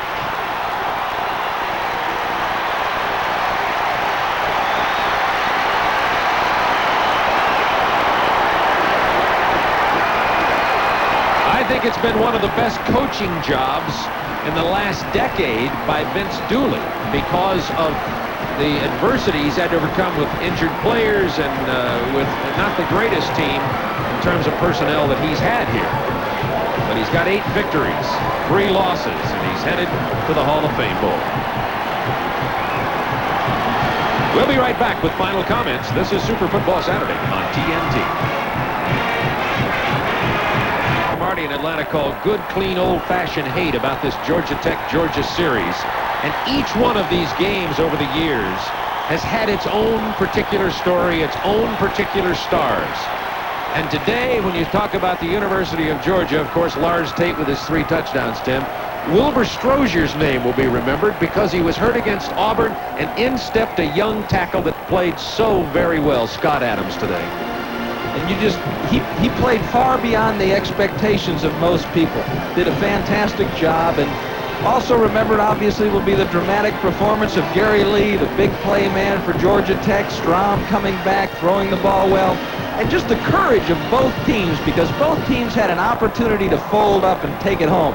And they fought their guts out till the end. What a pleasure to be here just to watch it. Well, it's been a tremendous Southeastern Conference season this year, Tim, as usual. Just tremendous enjoyment for me working with you. You're the best in the business. Bob, we have a good time, and we certainly got a treat this afternoon, and you just really, we grow to admire as we get to know the coaches around the league, what they're trying to accomplish, all they have to go through, the pressures that Curry and Vince Dooley went through this afternoon, and of course they'll be on the street Monday talking people into coming into their winning tradition and trying to join their team, and it's a year-round job for them, and we really appreciate what they do. Georgia wins 31-24. Tim and I have one more football game remaining, though, on New Year's Eve, along with Paul Horning. We'll be in Birmingham for the All-American Bowl. Indiana from the Big Ten, and Florida State yet to play Florida tonight. That'll be at 8 o'clock Eastern Time, New Year's Eve from Birmingham. We hope you'll join us for that capper football game for the 1986 season of college football on TBS. Today's game's been brought to you by BMW, the ultimate driving machine. To arrange a thorough test drive, simply phone your nearest BMW dealer, and by the Coca-Cola Company and your local bottler of Coke and Coca-Cola Classic. Brought to you on the Superstation by Delta Airlines, serving more than 100 cities in the U.S. and overseas. Delta gets you there with care. And by the people who make glass containers, naturally.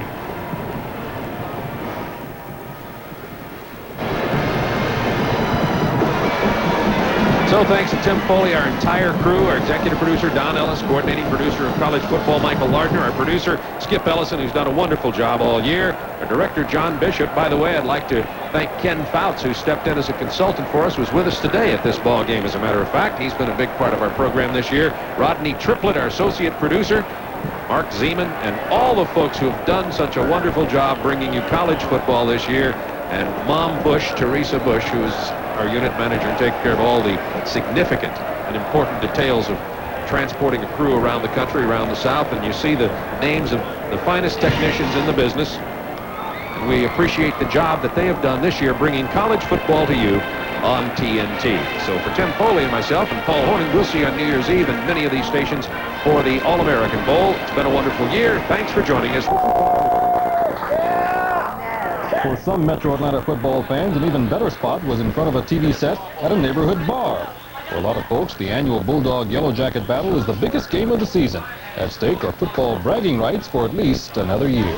No doubt about it, a lot of heavy-duty rivalry in Athens today, huh, Bill? It was a fun day, and Carrie said rain. It was a beautiful day for football. Anyway, Georgia beat Georgia Tech 31-24. This was classy. They went back and forth. Lars Tate had an All-American day, 3 touchdowns, 154 yards rushing. Georgia goes to 8-3. Will face Boston College the night of December 23rd in Tampa's Hall of Fame Bowl. The Jackets finish 5-5-1. Take a look at the highlights, and the Jackets came out strong right off. First quarter, Rick Strom hits Gary Lee with a 45-yard pass. He falls down. That play set up a 3-yard run by Malcolm.